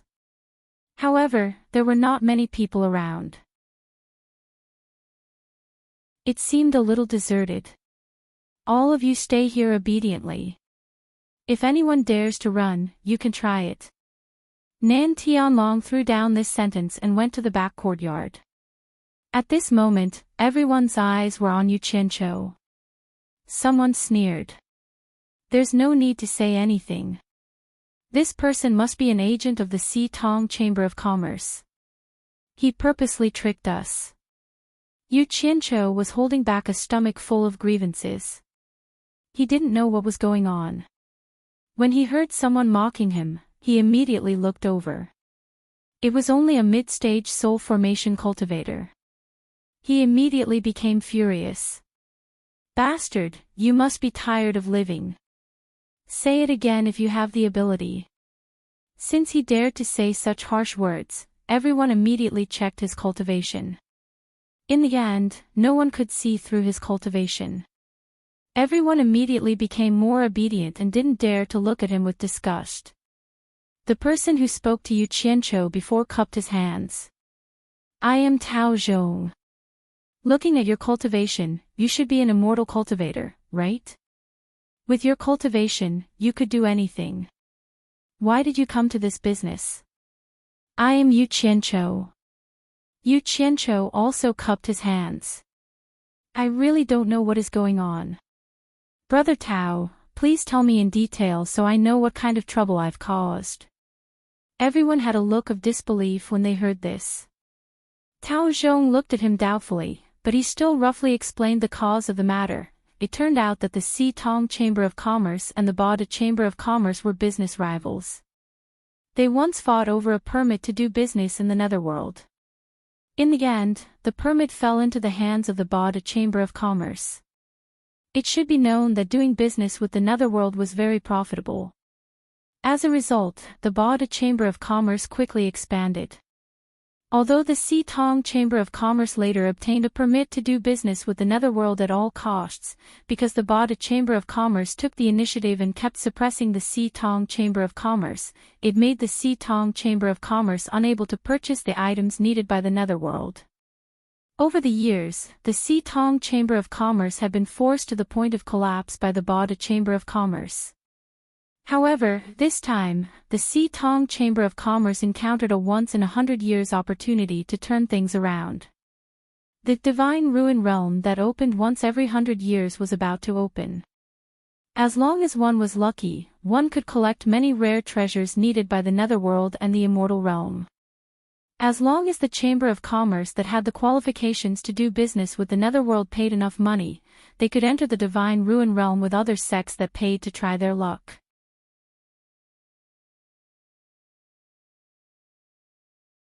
Chapter 803. It was true that Si Tong had a pass to trade with the Netherworld, but the current Si Tong had fallen to the point where he could not take out the money to enter the Divine Ruin Realm. This sum of money was not a small sum, no less than 50 million Divine Great Spirit Stones.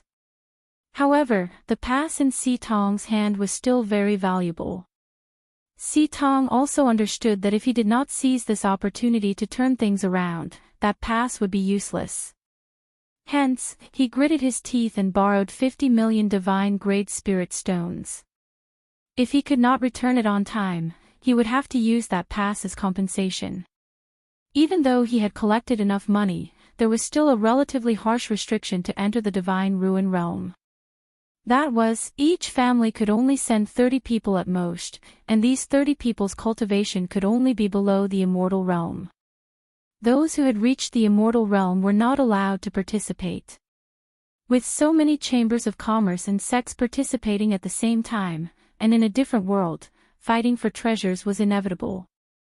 Those who were able to risk their lives for the various sects and chambers of commerce were naturally the disciples of the main family. Outsiders would not take this risk for you. In this way, the problem arose. Si Tong had long fallen, and the disciples under him had either died, scattered, or left. Although he still held the name of a chamber of commerce, the total number of people added up to less than 5. Thus, the scene of Si Tong recruiting appeared. Si Tong had been recruiting for more than half a month, but not a single person had come. Because even if one could return from the Divine Ruin Realm alive, if you helped Si Tong, Bada would not let you off. Who would do such a strenuous, unrewarding, and life-threatening thing? If not for the rules of the Chamber of Commerce Alliance, Si Tong would have been destroyed by Bada long ago. Seeing that the Divine Ruin Realm would open in 3 days, some chambers of commerce and sects had already begun to gather outside the Divine Ruin Realm, but Si Tong still had not recruited a single person. With Tao Zhong's words, Yu Qianqiu nodded his head, indicating that he understood. Speaking of this Divine Ruin Realm, Yu Qianqiu more or less had some understanding. Back when he was chatting with Huang Tian in the Eastern Holy Land's Yellow Earth City, he had heard Huang Tian mention it. This Divine Ruin Realm was said to be a cultivation land opened by the ancient god, but for some reason, it was abandoned by the ancient god.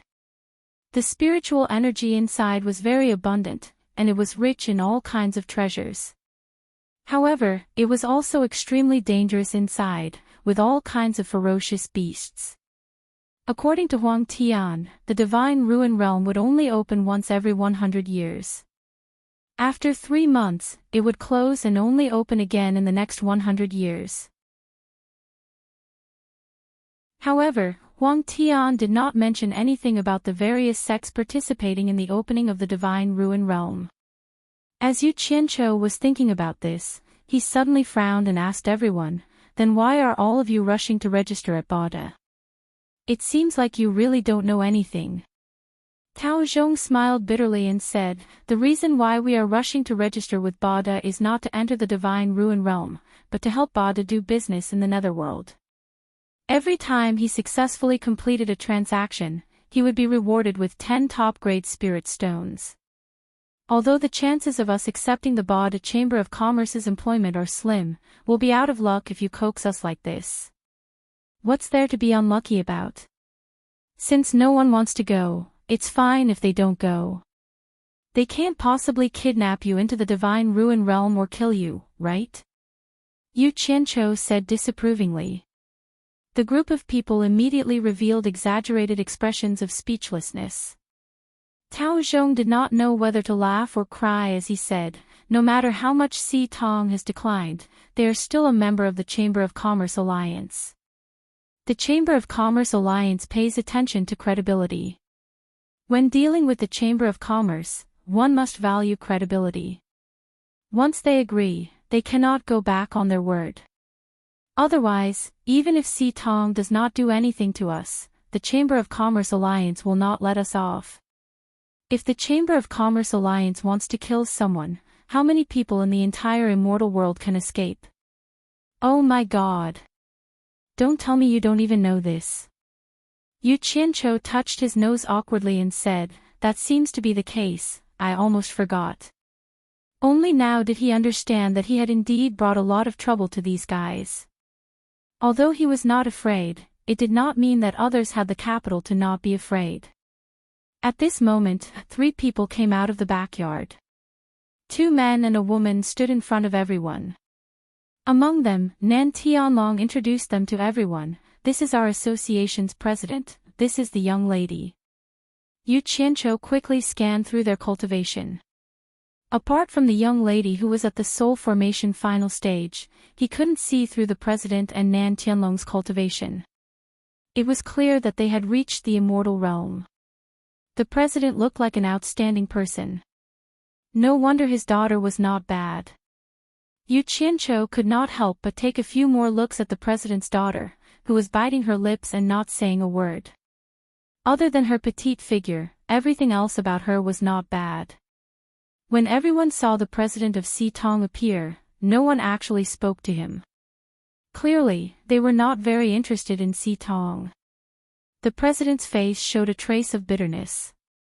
He waved his hand at Nan Tianlong and said, "Xitong is already like this, the president will not grow up, so don't mention it." Then he cupped his hands at everyone and said with a warm smile, "This humble one is Mu Bing. This is my daughter Mu Tianjiao. Thank you everyone for coming to support Xitong at this crucial time. As long as Xitong can get through this crisis, I will definitely remember everyone's great kindness." Someone in the crowd immediately muttered in a low voice, "Do you think we wanted to support you? If we weren't forced." Although the voice was soft, with everyone's cultivation, how could they not hear it? Mu Bing suddenly turned around and shouted, "Tianlong, what's going on? Could it be that you forced them to come? Have you forgotten the rules of the Chamber of Commerce Alliance that we cannot force anyone to buy or sell?" Nan Tianlong hurriedly waved his hand and said, "Master, it's not like that. They took the initiative to come." Mu Bing frowned slightly. His disciple would definitely not lie to him. He slowly turned around and his gaze swept across the crowd. What exactly is going on? Is there anyone who is willing to tell me the details? I'd rather watch the 4 links collapse than do something like forcing people to buy and sell. Everyone looked at each other. In the end, Tao Zhong stood up and cupped his hands at Mu Bing. "President Mu, this can't be considered as a forced purchase. It's actually a misunderstanding." He pointed at Yu Qianqiu and explained the misunderstanding, causing Yu Qianqiu to feel quite embarrassed. After Mu Bing understood the situation, he was silent for a long time.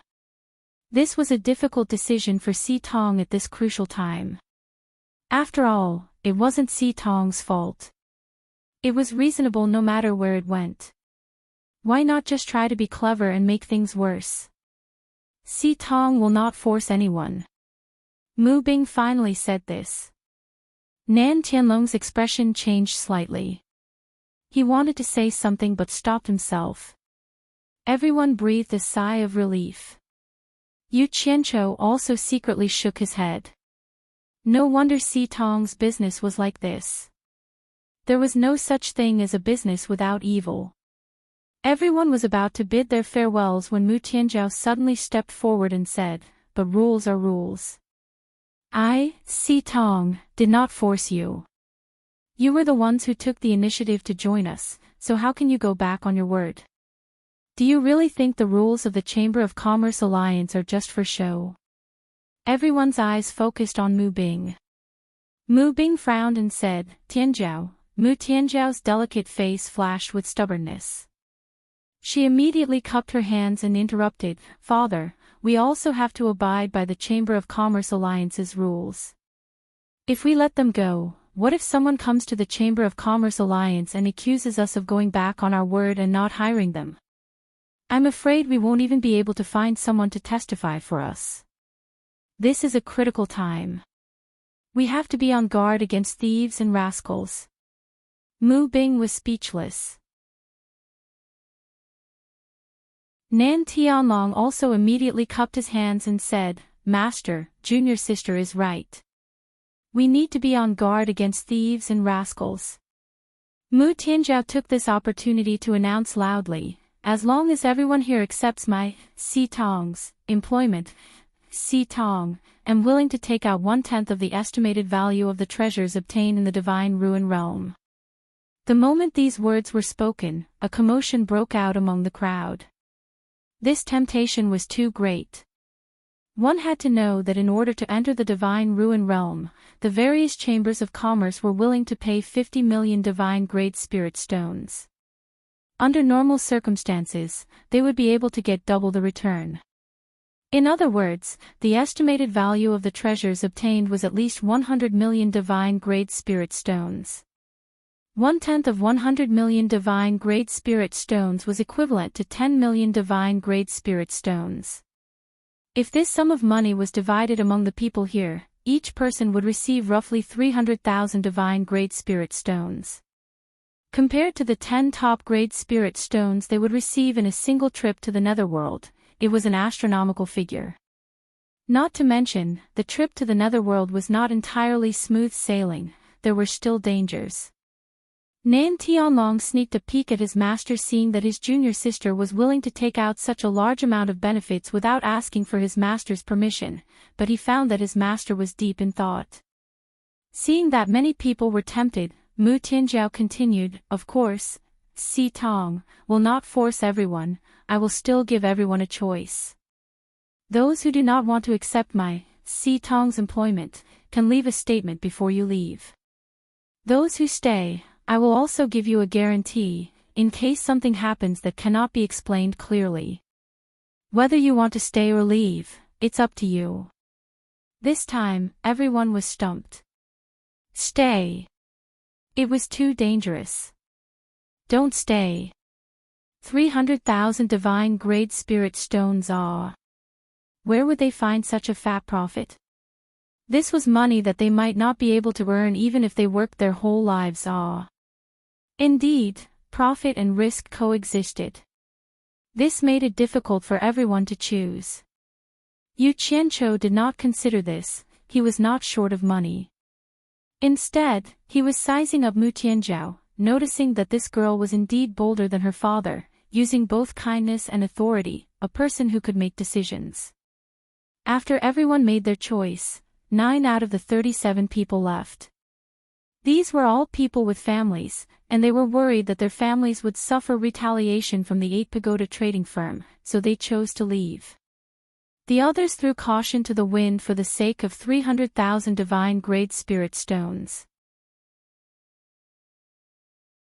As long as they got the money, they would immediately run as far as they could, prepared to never meet the 8 Pagoda trading firm again.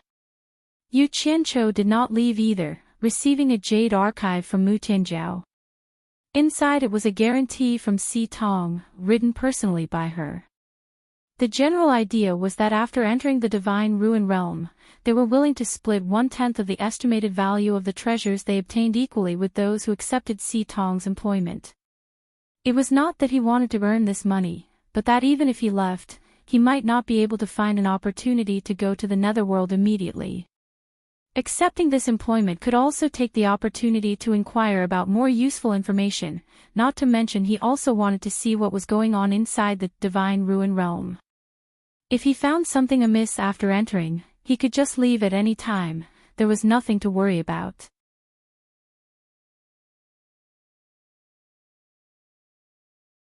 Chapter 804. 9 out of the 37 people had left, leaving 28 people behind. The number of people who could enter the Divine Ruin Realm could not exceed 30.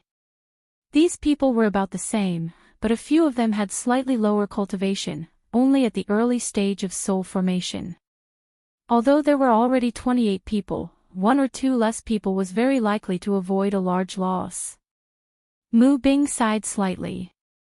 This was something that could not be helped. It was already good to be able to recruit so many people.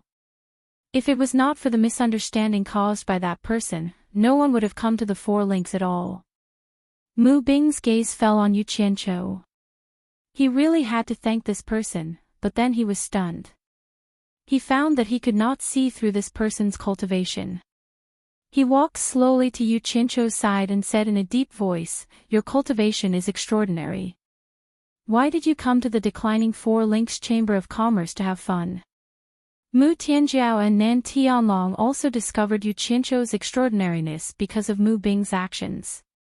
Yu Qianqiu was startled, then understood what the problem was.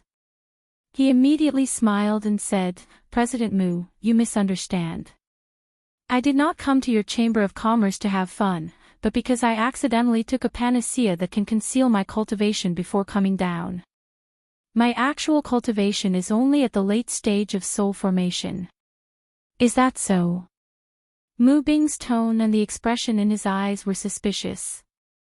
He said in a deep voice, "In that case, is it convenient for you to let me investigate?" Yu Qianqiu shrugged indifferently and stretched out a hand. Mu Bing held Yu Qianqiu's hand with some vigilance. After a little investigation, he found that the true essence in Yu Qianqiu's body was still white, not golden immortal essence. He immediately let go of his hand and cupped his fists, saying, "Don't blame me. In fact, the cultivation to enter the divine ruin realm can only be below the immortal realm. If you don't figure it out, even if you reach the divine ruin realm, you won't be able to enter. Please forgive me for offending you."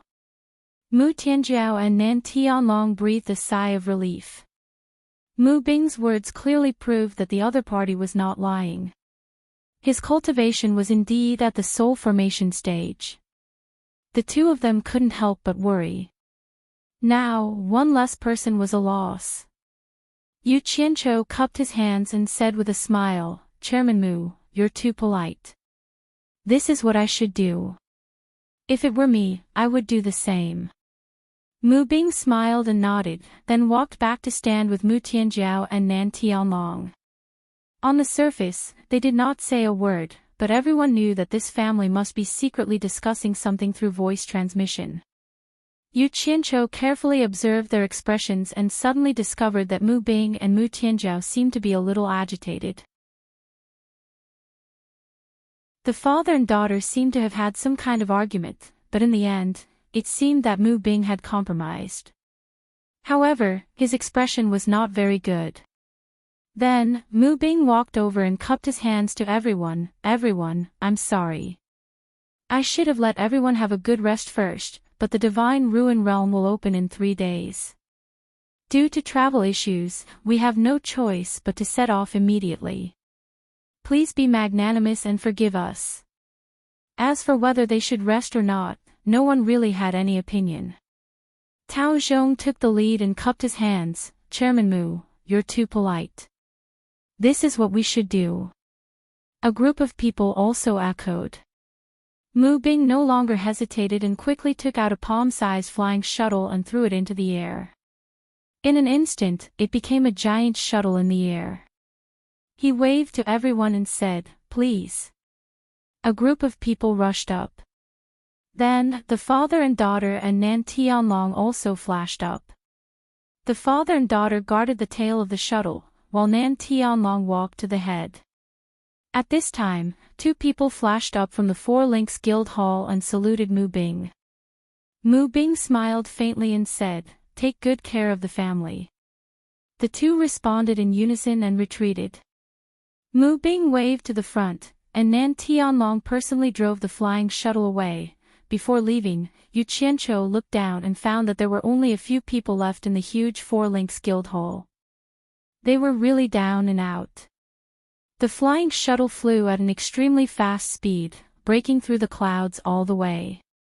Yu Qianqiu looked at the rapidly retreating mountains and rivers and was secretly shocked. This speed was much faster than the limit of his current cultivation. The celestial world was indeed the celestial world. It was extraordinary. Back when he was chatting with Huang Tian in Yellow Soil City, although he asked a lot about the celestial world, it was impossible for him to ask everything.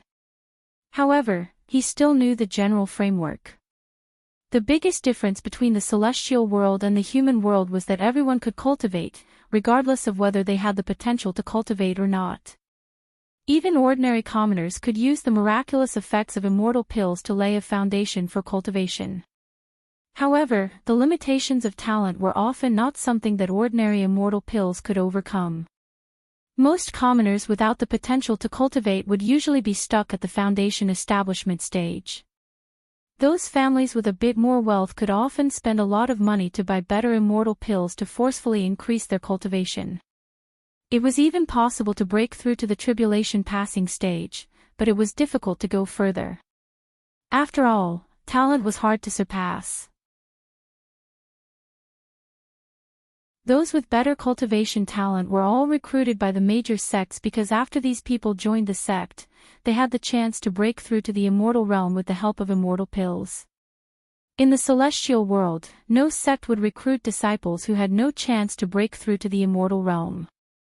Disciples of major families with slightly less talent and limited prospects could still help the family do things, such as the various chambers of commerce. Without the backing of a major family, most of them would be like the people on this flying shuttle. Their cultivation was very awkward. They entered the soul formation stage but couldn't break through to the small immortal stage, so they became rogue cultivators in the celestial world, relying on work to earn spirit stones to cultivate. In the celestial world, be it immortals or commoners, the currency used for transactions was spirit stones. There was no such thing as gold and silver. Overall, the situation in the celestial world was much better than in the human world. Even among the commoners, it was rare to find someone with a lifespan of less than 100 years, unless something unexpected happened. After all, there were more fights and killings in the celestial world than in the human world. After flying for nearly 2 days, Yu Qianqiu was shocked. He didn't know how big the celestial world was, but it was definitely many times bigger than the human world. With such a fast speed, if he were to fly in the human world, he probably wouldn't be able to count the number of laps he would have to fly around with 2 hands. But here, he heard from others that it would take almost half a day to reach the outside of the ruins of God. The closer they got to the ruins of God, the more flying shuttles there were. At this time, there were 5 or 6 flying shuttles flying around Tong at the same time. Everyone was sizing each other up with hostility. As for those who were flying faster, although they left later, they arrived first. With a hshio sound, they passed by them. Just as one passed by, with a hshio sound, a stream of light flashed past, and another passed by. This kind of scene where the heroes of the world gathered and hundreds of airships competed to be the first actually made Yu Qianqiu's blood boil. Only now did he realize that the human world was really too small. He had been a frog at the bottom of a well for so long, yet he didn't know that this was the place where he could truly show off his abilities. Whether it was a hero or a man, it was a gathering of heroes to see. Yu Qianqiu took a deep breath and suppressed the excitement in his heart. He elbowed Tao Zhong beside him and asked, "Old Tao, did Tong offend them before? Why are they all looking at us like that?" Tao Zhong rolled his eyes at him, but these 2 days, he had already gotten used to this guy's ignorance, always asking idiotic questions. He said in a low voice, "Tong isn't even ranked in the Chamber of Commerce Alliance. How could they have offended so many people? If they had really offended so many people, they would have collapsed long ago. How could they have lasted until now? Everyone wants to enter the ruins of God, and in there, all the rules are fake. Fighting, killing, and snatching things is a common occurrence. Everyone may look fine now, but once we enter the ruins of God, we will immediately become enemies. It's normal for them to look at us like this. Take a closer look, they look at others the same way." Hearing him say this, Yu Qianqiu looked around and found that it was true. He rubbed his chin and imagined. So in the ruins of God, fighting, killing, and snatching things was a common occurrence. This was a little interesting. The human world was too small, and it was his own territory, so it was not convenient for him to go all out. There seemed to be a lot of people in the immortal world. I haven't had a good time in a long time. I like it. After flying at high speed for almost 2.5 days, the flying shuttle's speed finally slowed down, and it was slowly descending. Yu Qianqiu quickly poked his head out to take a look. Below him was a vast granite mountain range that stretched as far as the eye could see. There was almost no greenery. There was a huge platform that was obviously man-made, and it was bustling with people. At this time, there were countless flying shuttles descending in the air, and there were even people in all kinds of clothes flying back and forth in the air. It was a busy scene. Yu Qianqiu's eyes lit up as he excitedly rubbed his palms together. He found that this place was even more *king lively than the large-scale exchanges in his previous life, and he was a person who liked crowds the most. He firmly believed that the more people there were, the more lively the place was, and that was the place to make a fortune. There were too many people below, so it was impossible to land. Mu Bing called for everyone to come down first, and then put away the flying shuttle in the air. After Nan Tianlong received the instructions, he left alone, and no one knew what he was going to do. Everyone floated in the air and waited. Yu Qianqiu was almost dazzled by the people below. His gaze landed on a huge stone mountain in the distance. At the foot of the mountain was a large cave with a diameter of tens of meters, and a large group of golden-clothed people were guarding the entrance of the cave. Yu Qianqiu's pupils constricted. The clothes of those golden-clothed people seemed to be the same as the envoy he had seen on the Immortal Ascension platform. Looking around, he discovered that there were many golden-clothed people scattered in the air, silently watching the scene below. Not long after, Nan Tianlong quickly flew back and cupped his hands towards Mu Bing. "Master, we found our stall, please follow me." Mu Bing nodded to everyone. The father and daughter pair led everyone to follow Nan Tianlong and stopped at a relatively remote place. Although it was relatively remote, the flow of people was not small at all. There were many sheds set up below, and many more were still being built. Nan Tianlong flashed into the crowd below, and in a small open space between two sheds, he cupped his hands towards the surrounding people and shouted, "Everyone, please make way. This is the space allocated by our 4 Links Chamber of Commerce. We want to set up our stall, please do us the honor." The people at the side were quite cooperative, and immediately squeezed out of the small area and returned to the main road.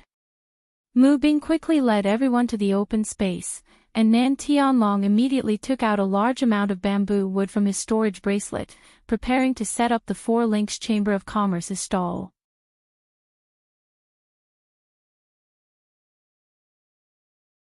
Chapter 805. Nan Tianlong, on the other hand, was a down-to-earth and hard-working person. He carried a large piece of wood and began to drive it into the ground. Suddenly, someone muttered, "Why does our territory seem to be much smaller than theirs?" Everyone was taken aback and looked at the stall opposite them. It seemed to be a lot smaller. It seemed to be missing a third of the area. Mu Bing frowned and said, "Everyone paid the same amount of money, so it stands to reason that the size of the stall should be the same. This has always been the case. Tianlong, what's going on?" Nan Tianlong, who had just picked up a large piece of wood, was startled when he heard this. He threw away the things in his hands and scratched his head awkwardly. "Master, I'll go take a look." He strode to the crowded passageway, then glared at him and walked towards the stall next door. Everyone looked at each other speechlessly, not knowing what was going on. At this moment, Nan Tianlong's angry roar suddenly came from next door. "Qi Fengxing, hurry up and give up your spot. I paid the money, what right do you have to take our spot?" The flow of people on the temporary street suddenly stopped and looked over. Mu Bing and Mu Tianzhao's expressions changed greatly. They saw a slightly chubby man come out from next door, followed by 2 people. Nan Tianlong followed them angrily and kept shouting, "Qi Fengxing, hurry up and give up your spot." The man called Qi Fengxing did not even bother to pay attention to Nan Tianlong. He pinched the thin mustache on his lips and stared at Mu Bing with a teasing smile. "President Mu, there aren't many of you anyway. Why do you have to occupy such a large territory? No matter what, we come from the same place. We should help each other, don't you think so? Mu Bing immediately shouted in a deep voice, Qi Fengxing, don't go too far. This is not a place for you to behave atrociously. A group of people immediately gathered on the street to watch the show. Qi Fengxing's gaze turned cold. He glanced at Yu Qianqiu and the others and coldly snorted. Mu Bing, don't refuse a toast only to be forced to drink a forfeit. If you behave yourself, you might be able to get back some of your capital. Otherwise, I guarantee that your people won't be able to enter the Divine Ruin Realm. Everyone's expressions changed drastically. The other party was clearly telling everyone that after entering the Divine Ruin Realm, they would attack the people of 8 Advancement Society and 4 Link Society. Yu Qianqiu was speechless. Why did it feel like he had met a landlord tyrant? However, it was none of his business, and he was not familiar with the situation here, so he stood in the crowd and did not say anything. You. Mu Bing was furious, but Mu Tianjiao pulled him back. She looked at Qi Fengxing with disdain and said indifferently, Father, there's no reason to talk to this kind of person. Why bother talking to him? After saying that, he leaped into the air and flew to the side of a golden-robed man in the air. He pointed down and said something, as if he was complaining. Qi Fengxing calmly glanced at her and sneered, Damn girl, you're so stubborn. One day, I'll make you strip naked and serve me honestly. The 2 men behind him suddenly snickered. Yu Qianqiu sighed slightly. It seemed that this guy had already straightened out his connections. Otherwise, he would not be so fearless. As he expected, the golden-robed man in the air glanced down coldly and nodded slightly at Qi Fengxing. Instead, he reprimanded Mu Tianjiao, Get out of my way. Don't interfere with my duty. Otherwise, I'll kill you. Qi Fengxing immediately laughed and cupped his hands at the golden-robed man in the air to express his gratitude. Nan Tianlong immediately shouted, Mother Ker, you've gone too far. Just as he was about to make a move, he was stopped by Mu Bing, who had an angry look on his face.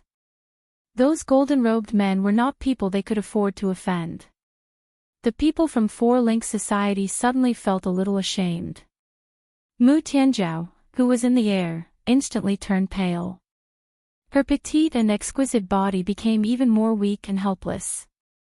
The golden-robed man shouted again, Get out of the way. Do you want me to make a move? Mu Tianjiao slowly floated away and looked around with a pale face. Suddenly, she saw a group of golden-robed men flying over from afar. She immediately gritted her teeth and flew into the air to stop them. She bowed almost 90 degrees, cupped her fists, and did not get up. She did not say a word. In an instant, everyone below stared at the sky. Mu Bing and Nan Tianlong's expressions changed drastically. Qi Fengxing's expression also changed. The golden-robed man who had reprimanded Mu Tianjiao before also had a change of expression. He quickly flashed over and shouted angrily, How dare you? How dare you block the great commander's way? Get out of the way. The dozen golden-robed men that were flying over had already stopped. Among them, a short-bearded man with a cold expression and a dignified aura waved at the golden-robed man. He then looked at Mu Tianjiao and asked calmly, What's going on? Mu Bing and Nan Tianlong quickly flew into the air, saluting the dignified man. Mu Bing said fearfully, My daughter is ignorant, she shouldn't have offended the great commander. We will return immediately. He pulled Mu Tianjiao. Mu Tianjiao stubbornly shook off her father's hand, and once again bowed to the dignified man. She then cupped her fists and said with grief and indignation, So it's the great commander. I beg the great commander to uphold justice for my 4 Links Chamber of Commerce. The great commander's gaze swept across the surroundings, indifferently saying, Speak. Thank you, great commander. Mu Tianjiao cupped her fists and reported, Although my 4 Links Chamber of Commerce is small, it is still a member of the Chamber of Commerce Alliance.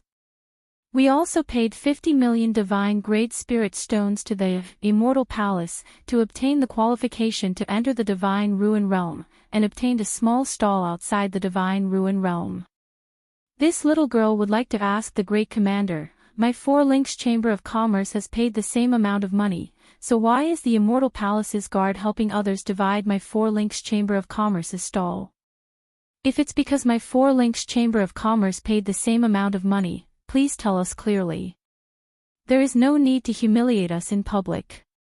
My 4 Links Chamber of Commerce will naturally give up our stall, we dare not go against the Immortal Palace. Great Commander, please tell us clearly. Qi Fengxing's face was deathly pale, and the golden-robed guard who reprimanded Mu Tianjiao was even paler. Mu Bing and Nan Tianlong were terrified, worried that their daughter had offended the Great Commander. Once the Great Commander was enraged, the consequences would be unimaginable.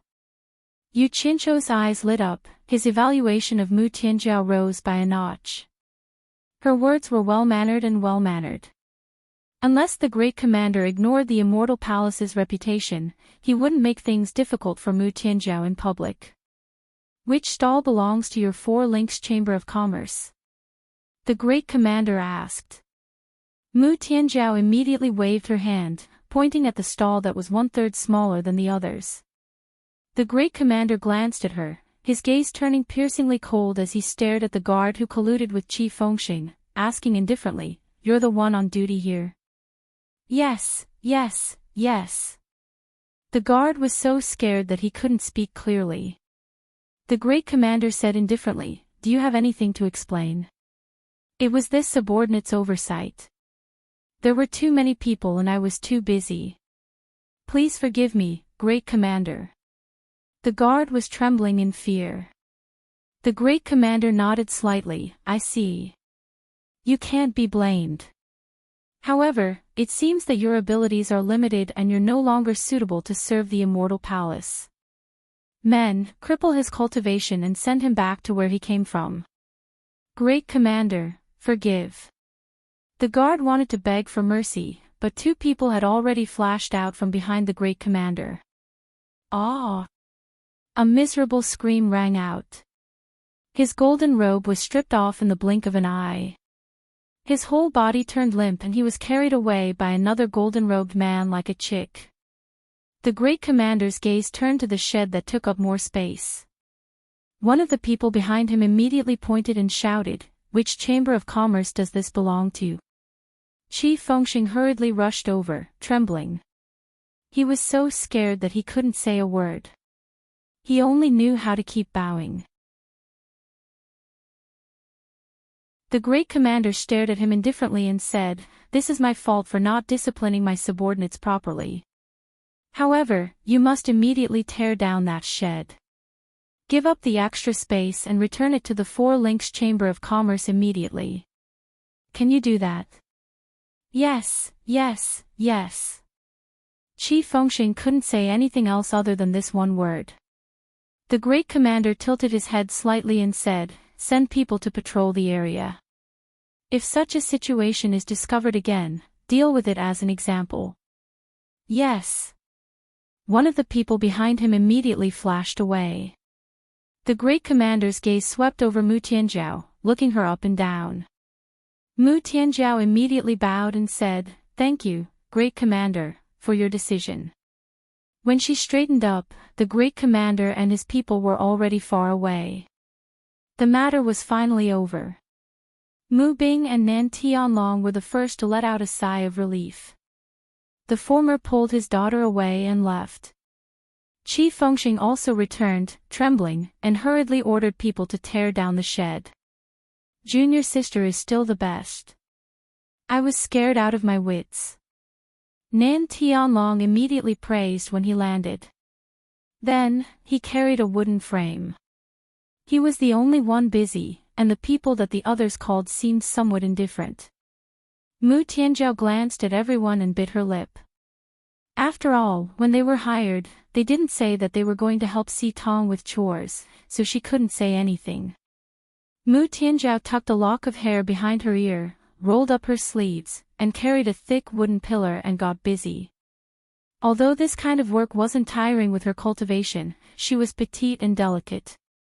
Carrying a large wooden pillar and being a woman was indeed a tragic sight. Damn it! Yu Qianqiu was speechless. No matter how thick-skinned he was, he really couldn't be thick-skinned when it came to this kind of matter. Thus, he ran over to help. Tao Zhong was startled, but he also followed. When the others saw that the two of them had started working, they couldn't just stand there and help. When Mu Tianzhao passed by Yu Qianqiu with a pile of bamboo sticks in her arms, she suddenly said softly, "Thank you." Yu Qianqiu turned around in surprise, and then waved his hand with a silly smile, indicating that it was no big deal. Everyone worked together, and very quickly, they built a bamboo shed in a short while. Inside the shed, a well-arranged display table was also set up, and all that was left was to display the items for sale.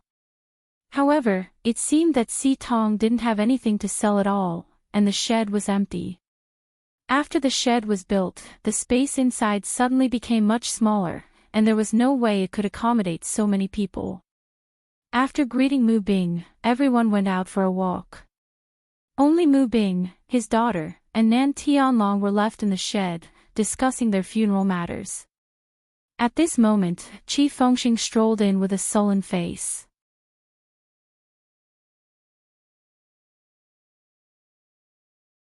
Chapter 806.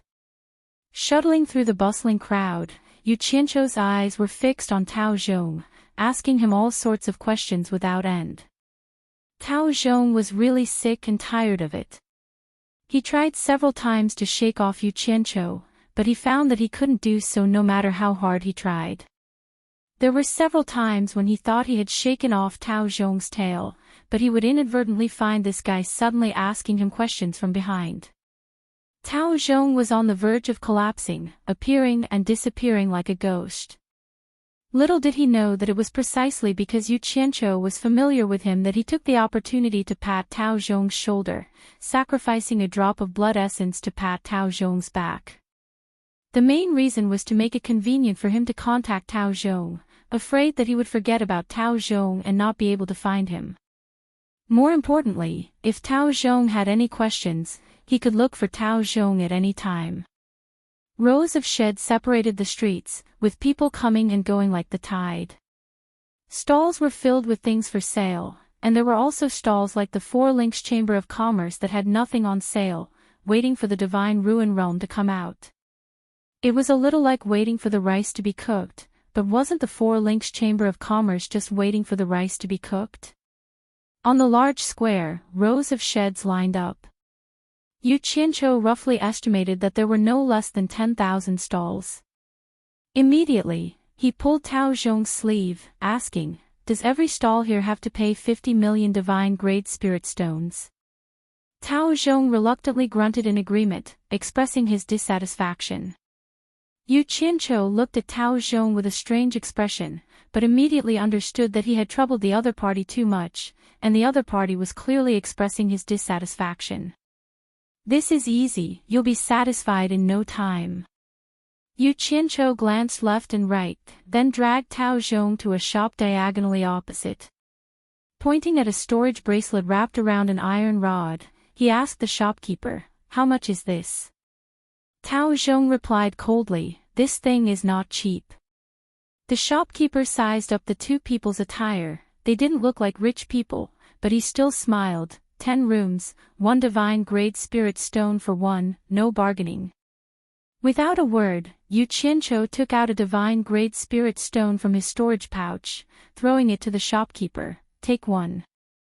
The shopkeeper caught the divine-grade spirit stone and was dazed for a moment, realizing that he had made a mistake. He immediately took out a storage bracelet, respectfully offering it with both hands. "Please check." Yu Qianqiu received it and sent in his divine sense to inspect it. There was nothing wrong with it, so he turned around and stuffed it into Tao Zhong's hand. He smiled and said, "I have been troubling Brother Tao for a long time. I have no way to repay you. Tao Zhong was already shocked by Huang's action of casually taking out a divine Great Spirit stone, Tao Zhong Yang, and said, seeing as he was, this, I don't know how. With Tao, I can't accept. You're using a storage pouch. Tao Zhong was about to return the bracelet to Huang Xiaolong.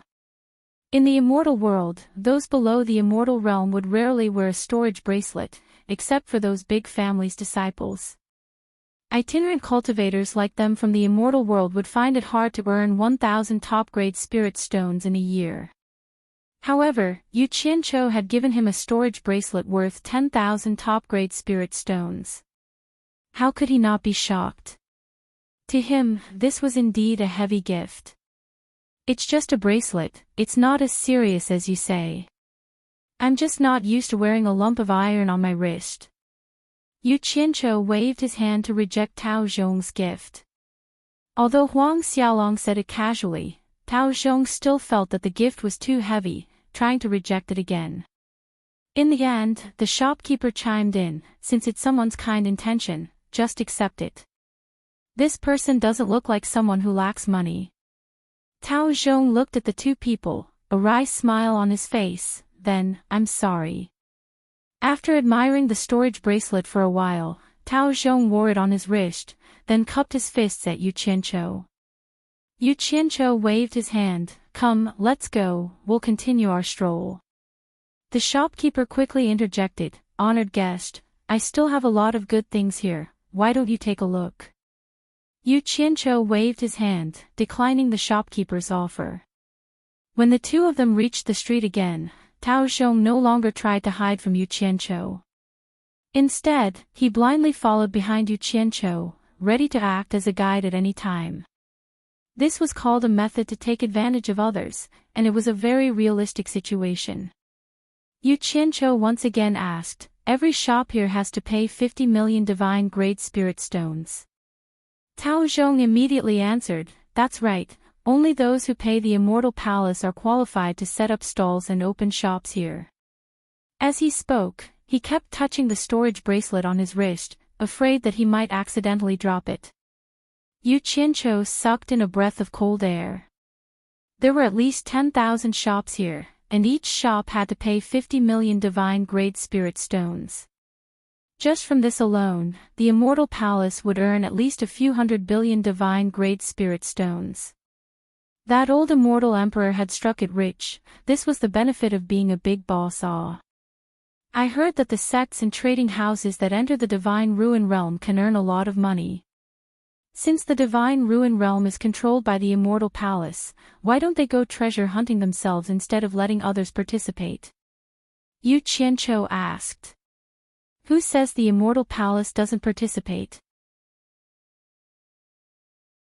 Tao Zhong laughed, the Divine Ruin Realm only opens once every 100 years, the immortal palace naturally wouldn't give up such an opportunity. One must know that the deeper one goes into the Divine Ruin Realm, the more valuable treasures there will be. Although all the big sects and trading houses have spent money to participate, the cultivation of the people they send in is restricted, not allowing people above immortal realm to enter. Think about it, in the past countless years, every time the Divine Ruin Realm opened, the outer perimeter has been swept clean countless times, where would there be anything valuable left? However, it's too dangerous to go deeper, and it's hard for people below immortal realm to enter. But the immortal palace itself is different. The people they send in won't be restricted by their cultivation. They can go deeper and find more precious and valuable things. Yu Qianqiu blanked for a moment, then words came out of his mouth after a long while. Black? Really black? Too black? What's the difference between this and daylight robbery? Then he carefully looked around, there's no danger in talking about this topic, right? Tao Zhong shook his head, this topic has been discussed too many times, the immortal palace dares to do this. They aren't afraid of others talking behind their backs.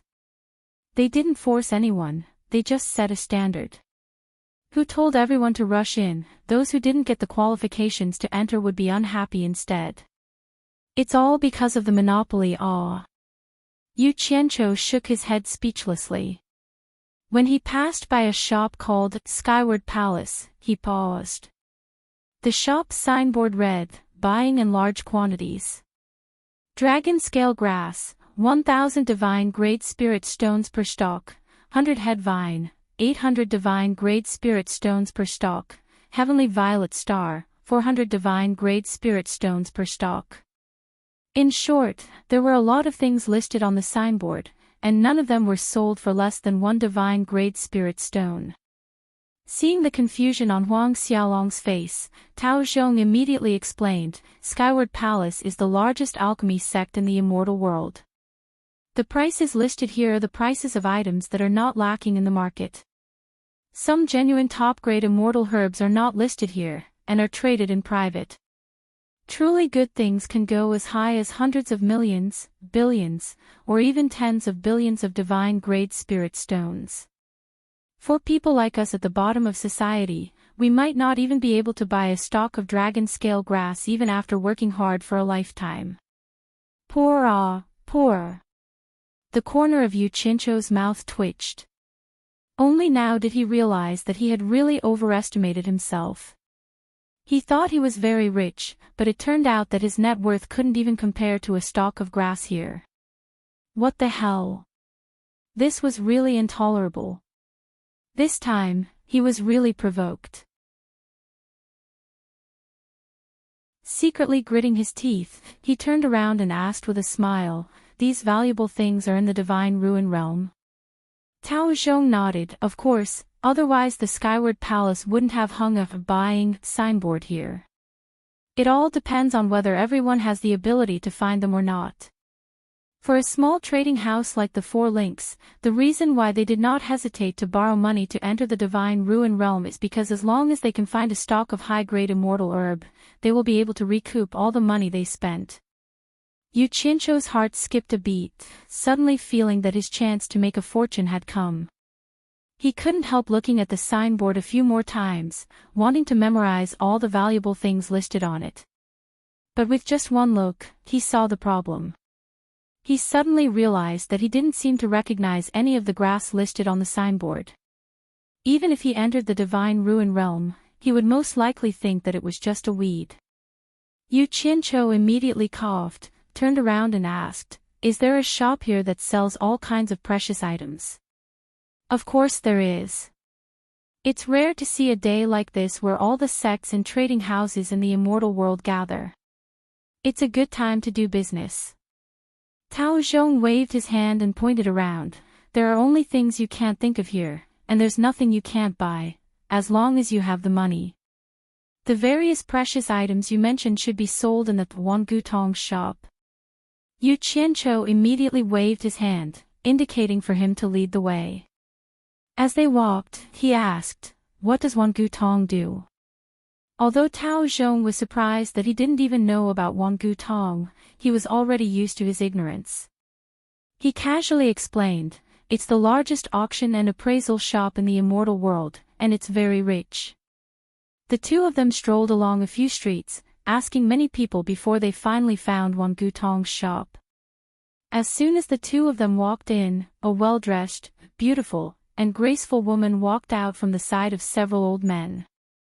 She walked over with a smile and asked, "Do you want to buy, see, appraise, or entrust something to be auctioned?" The dazzling array of items in the shop dazzled Yu Qiancho, but he didn't recognize many of them.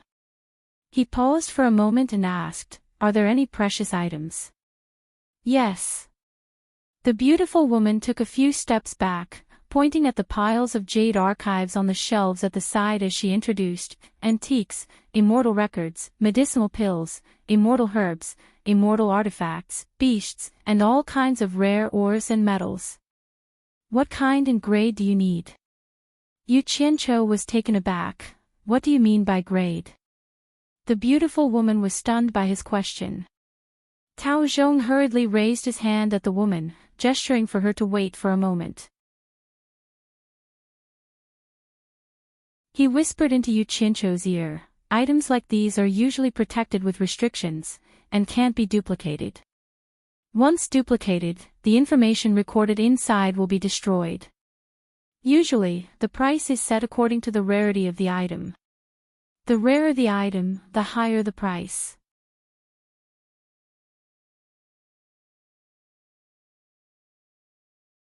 Chapter 807. Yu Qianqiu made an "oh" sound to indicate that he understood. Looking at the items on the shelf, he probed, "How much would it cost if I buy all the items on the shelf?"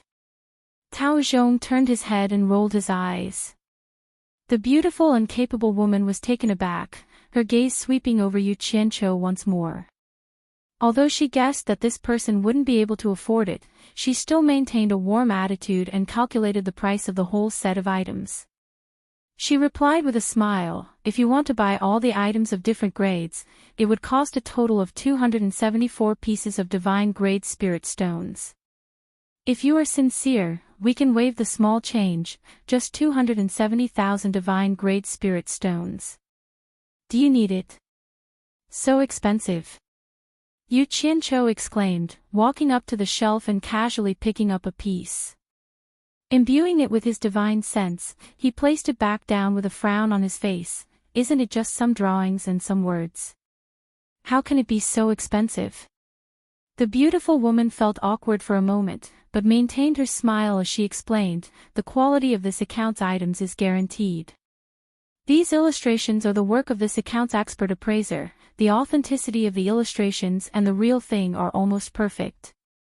Just based on the variety of items, I dare say that there is no other account that can surpass this account. Furthermore, the description of each item is very detailed, so it's definitely worth it."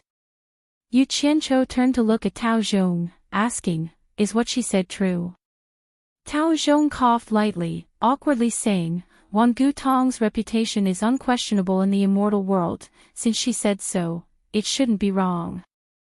270,000 divine grade spirit stones." Yu Qianqiu rubbed his chin, muttering under his breath as if he was thinking of something. A moment later, he turned to the smiling woman waiting for his reply. "How many sets do you have here?" The woman smiled politely and said, "You can have as many as you want." Yu Qianqiu's eyebrows rose, asking again, "You really can't copy them?" The woman's expression stiffened, and she didn't know whether to laugh or cry as she said, "Of course it can be copied, but this account has a special restriction on it. Only this account can copy it, outsiders can't copy it. To tell you the truth, this is also why I said that you can have as many as you want."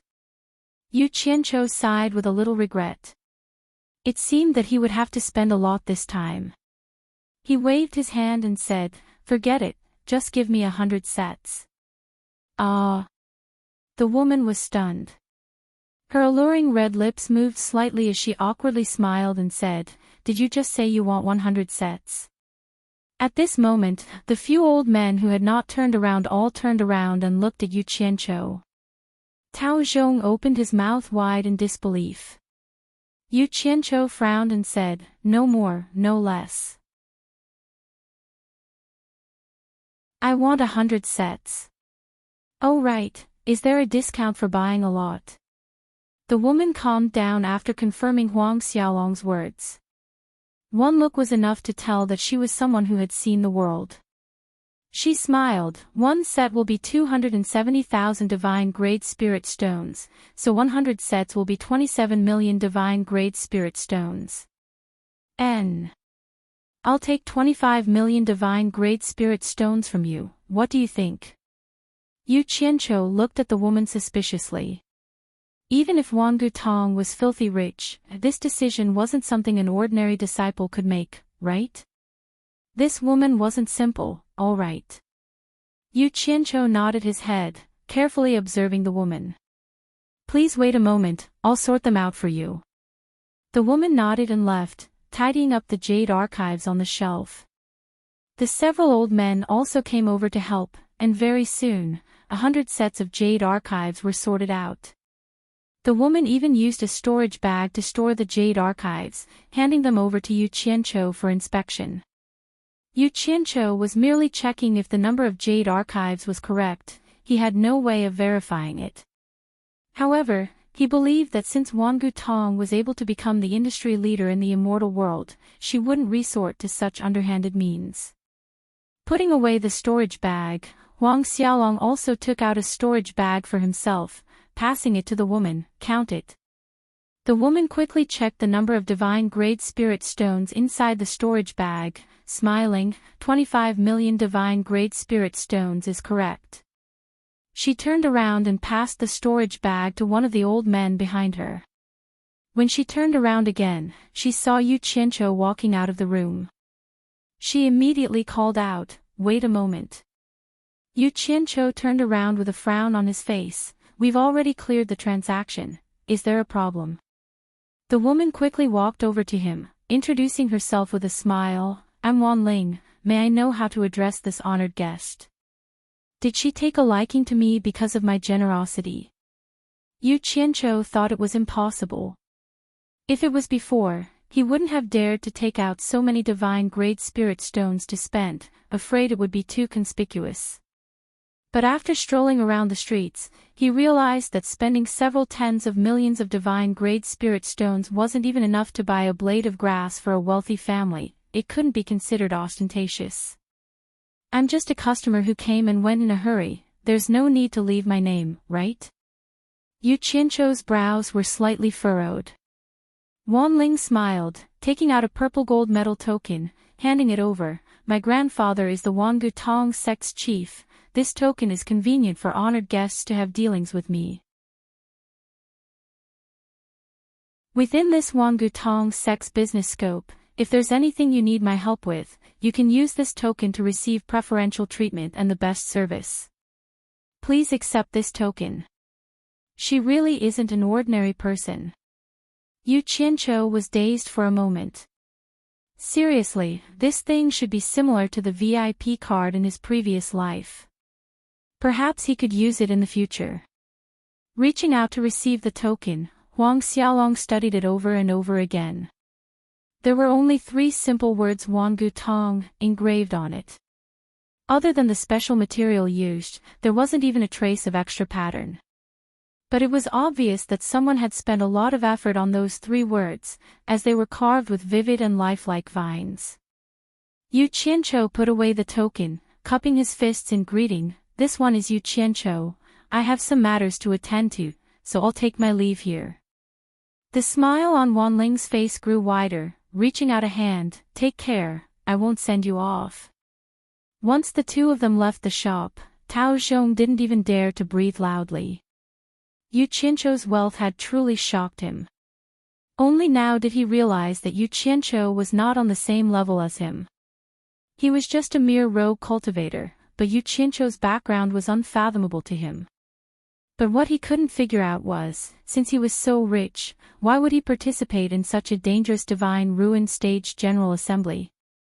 Tao Zhong rubbed the bracelet on his wrist, and connecting it to Yu Qianqiu's idiotic question, a guess immediately formed in his mind. He had a strong suspicion that this Yu Qianqiu must be some rich family's disciple, the kind that had just seen the world for the first time and went out to gain experience. Several old men from the Wangu Tong shop approached Wan Ling, one of them asking, "Just a mere 20 million divine-grade spirit stones, is it worth miss giving out a profound violet token?" Wan Ling smiled but did not reply. Another old man behind her chuckled. "Maybe it's not worth it, maybe it's very worth it. I've never seen anyone buy so many illustrations at once, hee. Illustrations of rare and precious items. Who would spend so much money to buy this kind of thing? Either he has the real thing to compare it to, or there's something wrong with his brain." But did you notice a very special situation? The old man who spoke first was frowning in thought when Wan Ling turned around with a smile, looking at his attire. It's obvious he's not up to standard, yet he could casually take out 20 million divine-grade spirit stones. Although 20 million divine-grade spirit stones is nothing to us, it's not something an ordinary person can take out. The contrast is too big. What puzzles me the most is that he doesn't seem to be familiar with our famous Wangu Tong shop. Also, I can't see through his cultivation. I wonder if the 3 elders can. The second old man nodded. "This is the special situation I was talking about. Even with my late-stage great immortal realm cultivation, I can't see through his cultivation. Could it be that he's an early immortal emperor? In the immortal world, which early immortal emperor isn't famous? But I've never seen him before, isn't this strange? The other two elders exchanged a glance. It was obvious from their expressions that they didn't pay much attention. The first old man spoke solemnly. Maybe he took some kind of immortal pill to conceal his cultivation. I hope so.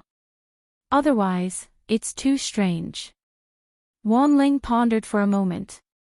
Suddenly, the distant sound of a bugle horn came from outside, sharp enough to pierce one's eardrums.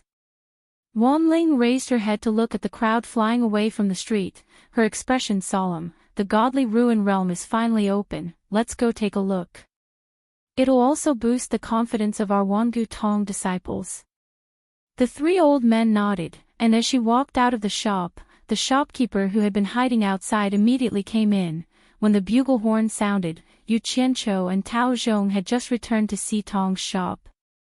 Not long after, the other hired people also squeezed in one after another. It seemed like they had all been startled back by the sound of the bugle horn. Everyone excitedly and nervously talked about the opening of the godly ruin realm. Not long after, the crowd on the street outside completely disappeared. Mu Bing stood inside without any reaction. Everyone looked at each other in dismay, feeling that it was a little strange. Yu Qianqiu was in a hurry to go in. He couldn't help but ask, President Mu, are we not going into the godly ruin realm?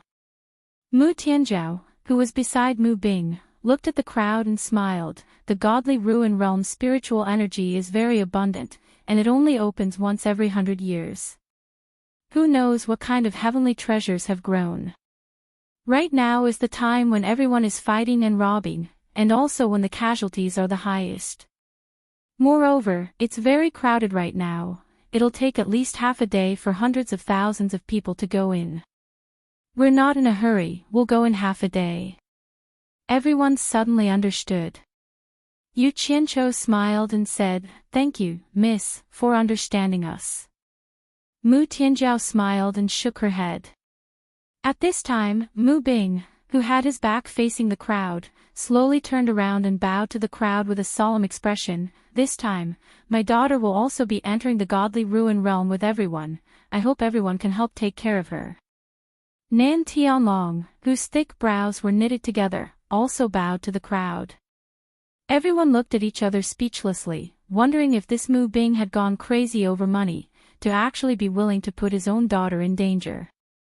In truth, Yu Qianqiu quite admired Mu Tianjiao, and didn't want anything to happen to her. He couldn't help but frown and say, President Mu, why do you have to do this?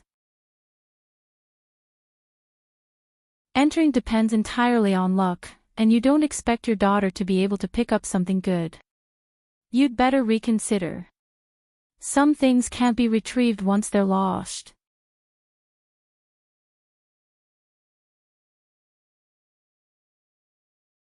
Chapter 808.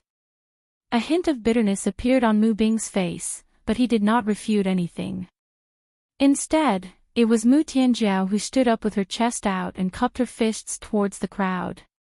She smiled sweetly and decisively. Everyone has misunderstood my father.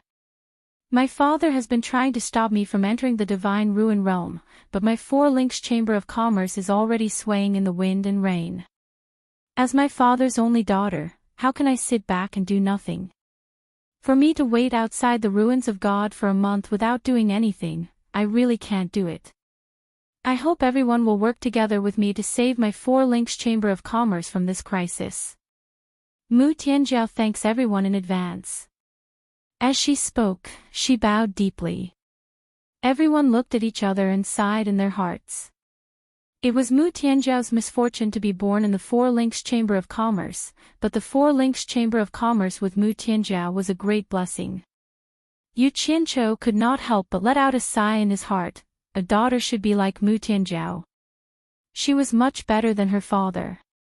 A few miles away from the square, under a huge stone mountain, was a dark cave with a diameter of dozens of meters. White mist was rising from it, lingering outside the cave. A thick and majestic ancient aura was pulsating in and out, shocking everyone outside the cave.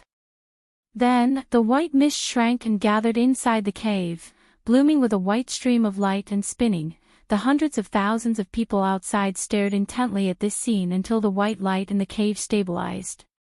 "It's open, it's open." The crowd burst into excited cheers.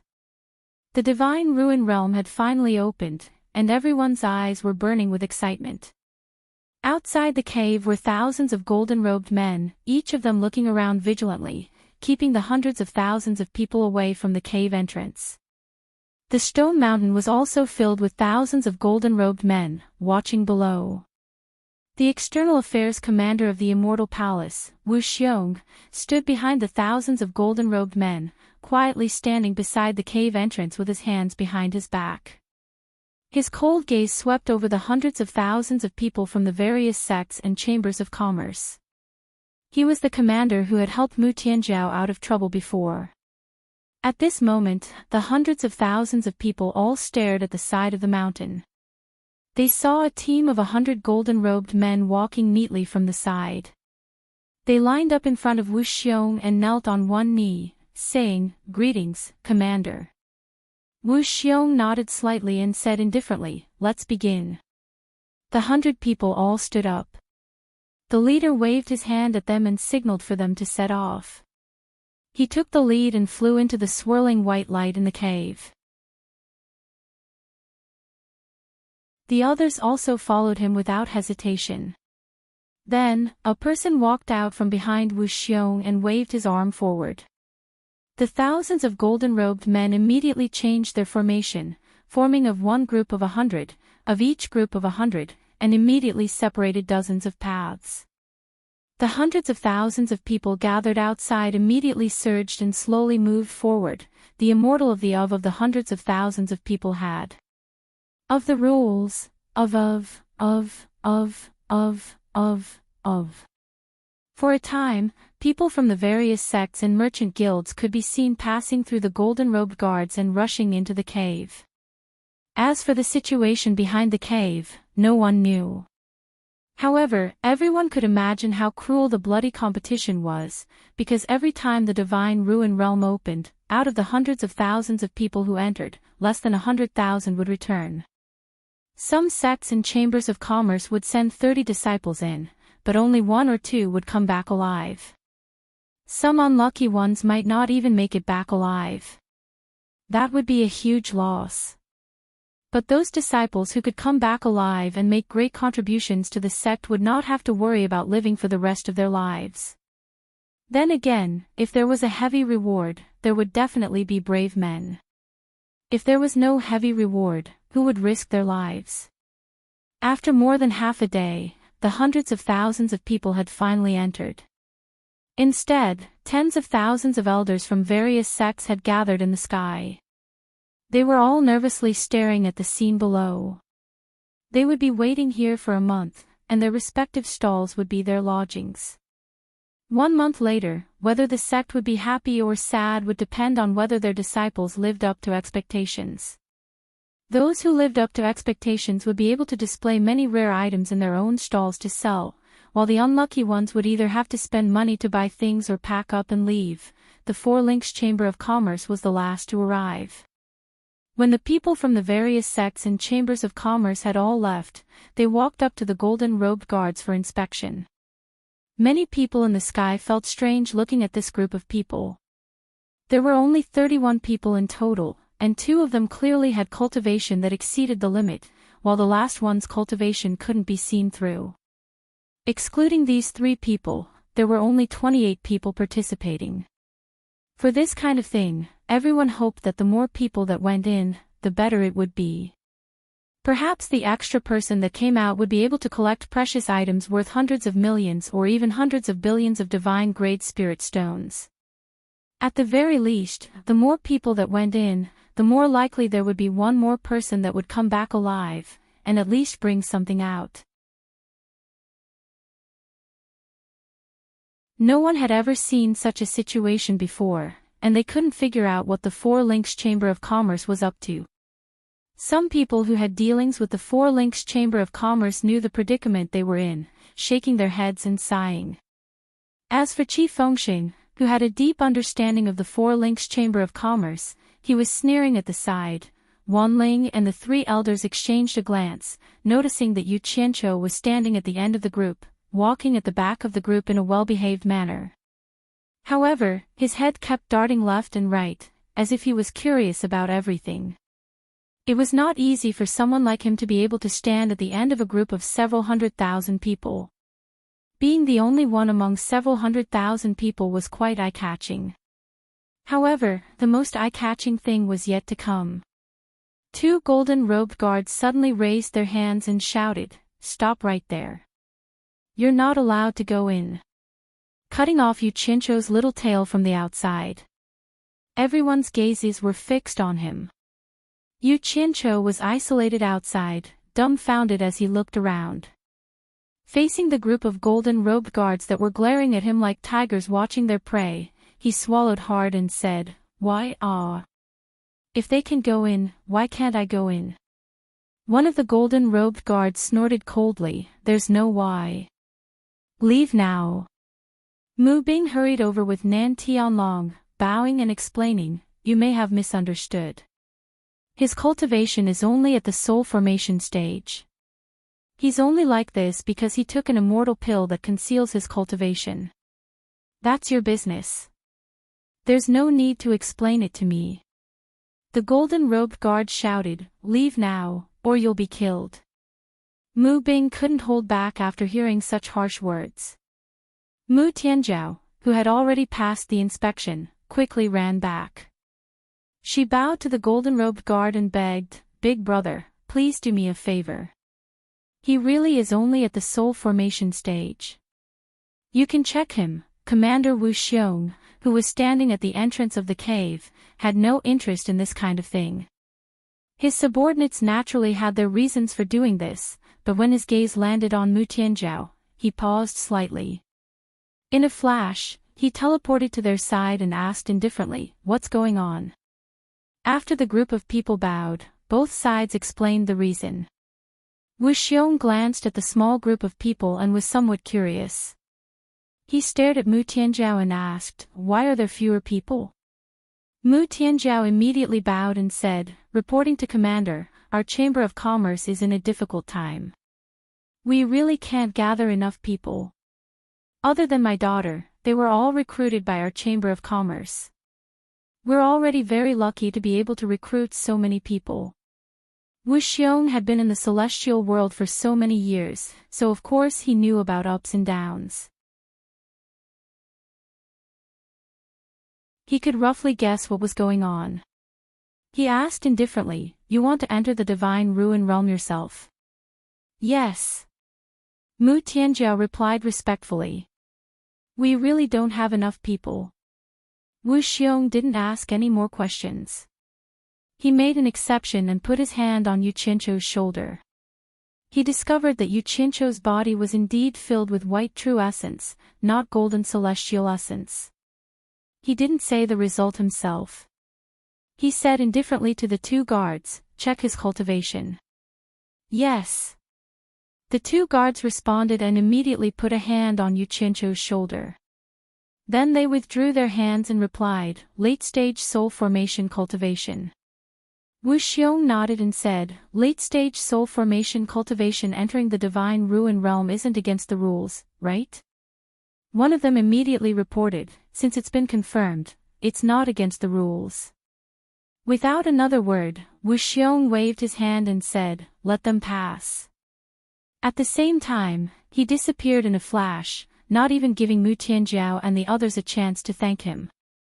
After some twists and turns, under Mu Tianjiao's lead, the group of 28 people finally entered the Divine Ruin Realm.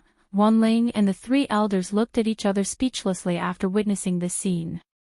They didn't expect that Yu Qianqiu had really taken an immortal pill to conceal his cultivation. What they didn't expect even more was that Yu Qianqiu would actually enter such a dangerous place like the Divine Ruin Realm. The mystery of buying 100 sets of illustrations made them even more confused. Could it be to bring them into the Divine Ruin Realm for comparison? But they didn't even have 30 people, so what did they need 100 sets for? As soon as Yu Qianqiu and the others entered the circling white light, they immediately felt as if they were in a starry sky. There were colorful streams of light flying around them, and there was a huge suction force in front of them that made them involuntarily pass through. In just a few moments, everyone felt their eyes light up. A huge force spat them out from the darkness of the flowing light. As soon as they stood firm, they immediately found that the exit was also a cave, and there was also a rotating white light behind them. This was also the entrance to go back. After a month, it would automatically disappear, and they could go back at any time within a month. However, once they went out, they would lose the chance to come back. The people of the Immortal Palace would not let them in again. However, no one would go back before the time limit was up. The consequences of going out midway were very serious. The sects would never be lenient to people who were afraid of death and brought shame to their sections. Of course, if they brought back a great treasure, that was another matter. Because that was called protecting a treasure meritorious. Everyone had already taken out their own treasures and walked out vigilantly. Yu Qianqiu walked out empty-handed. His treasures could appear at any time, so it was easier to use them empty-handed.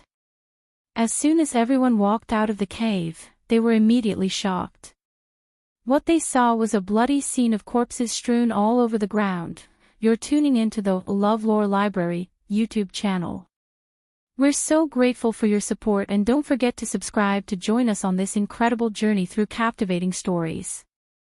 Your generosity through donations truly makes a world of difference, as it's the primary source of revenue that allows me to expand and enhance this channel for you. Thank you from the bottom of my heart for being a part of this adventure.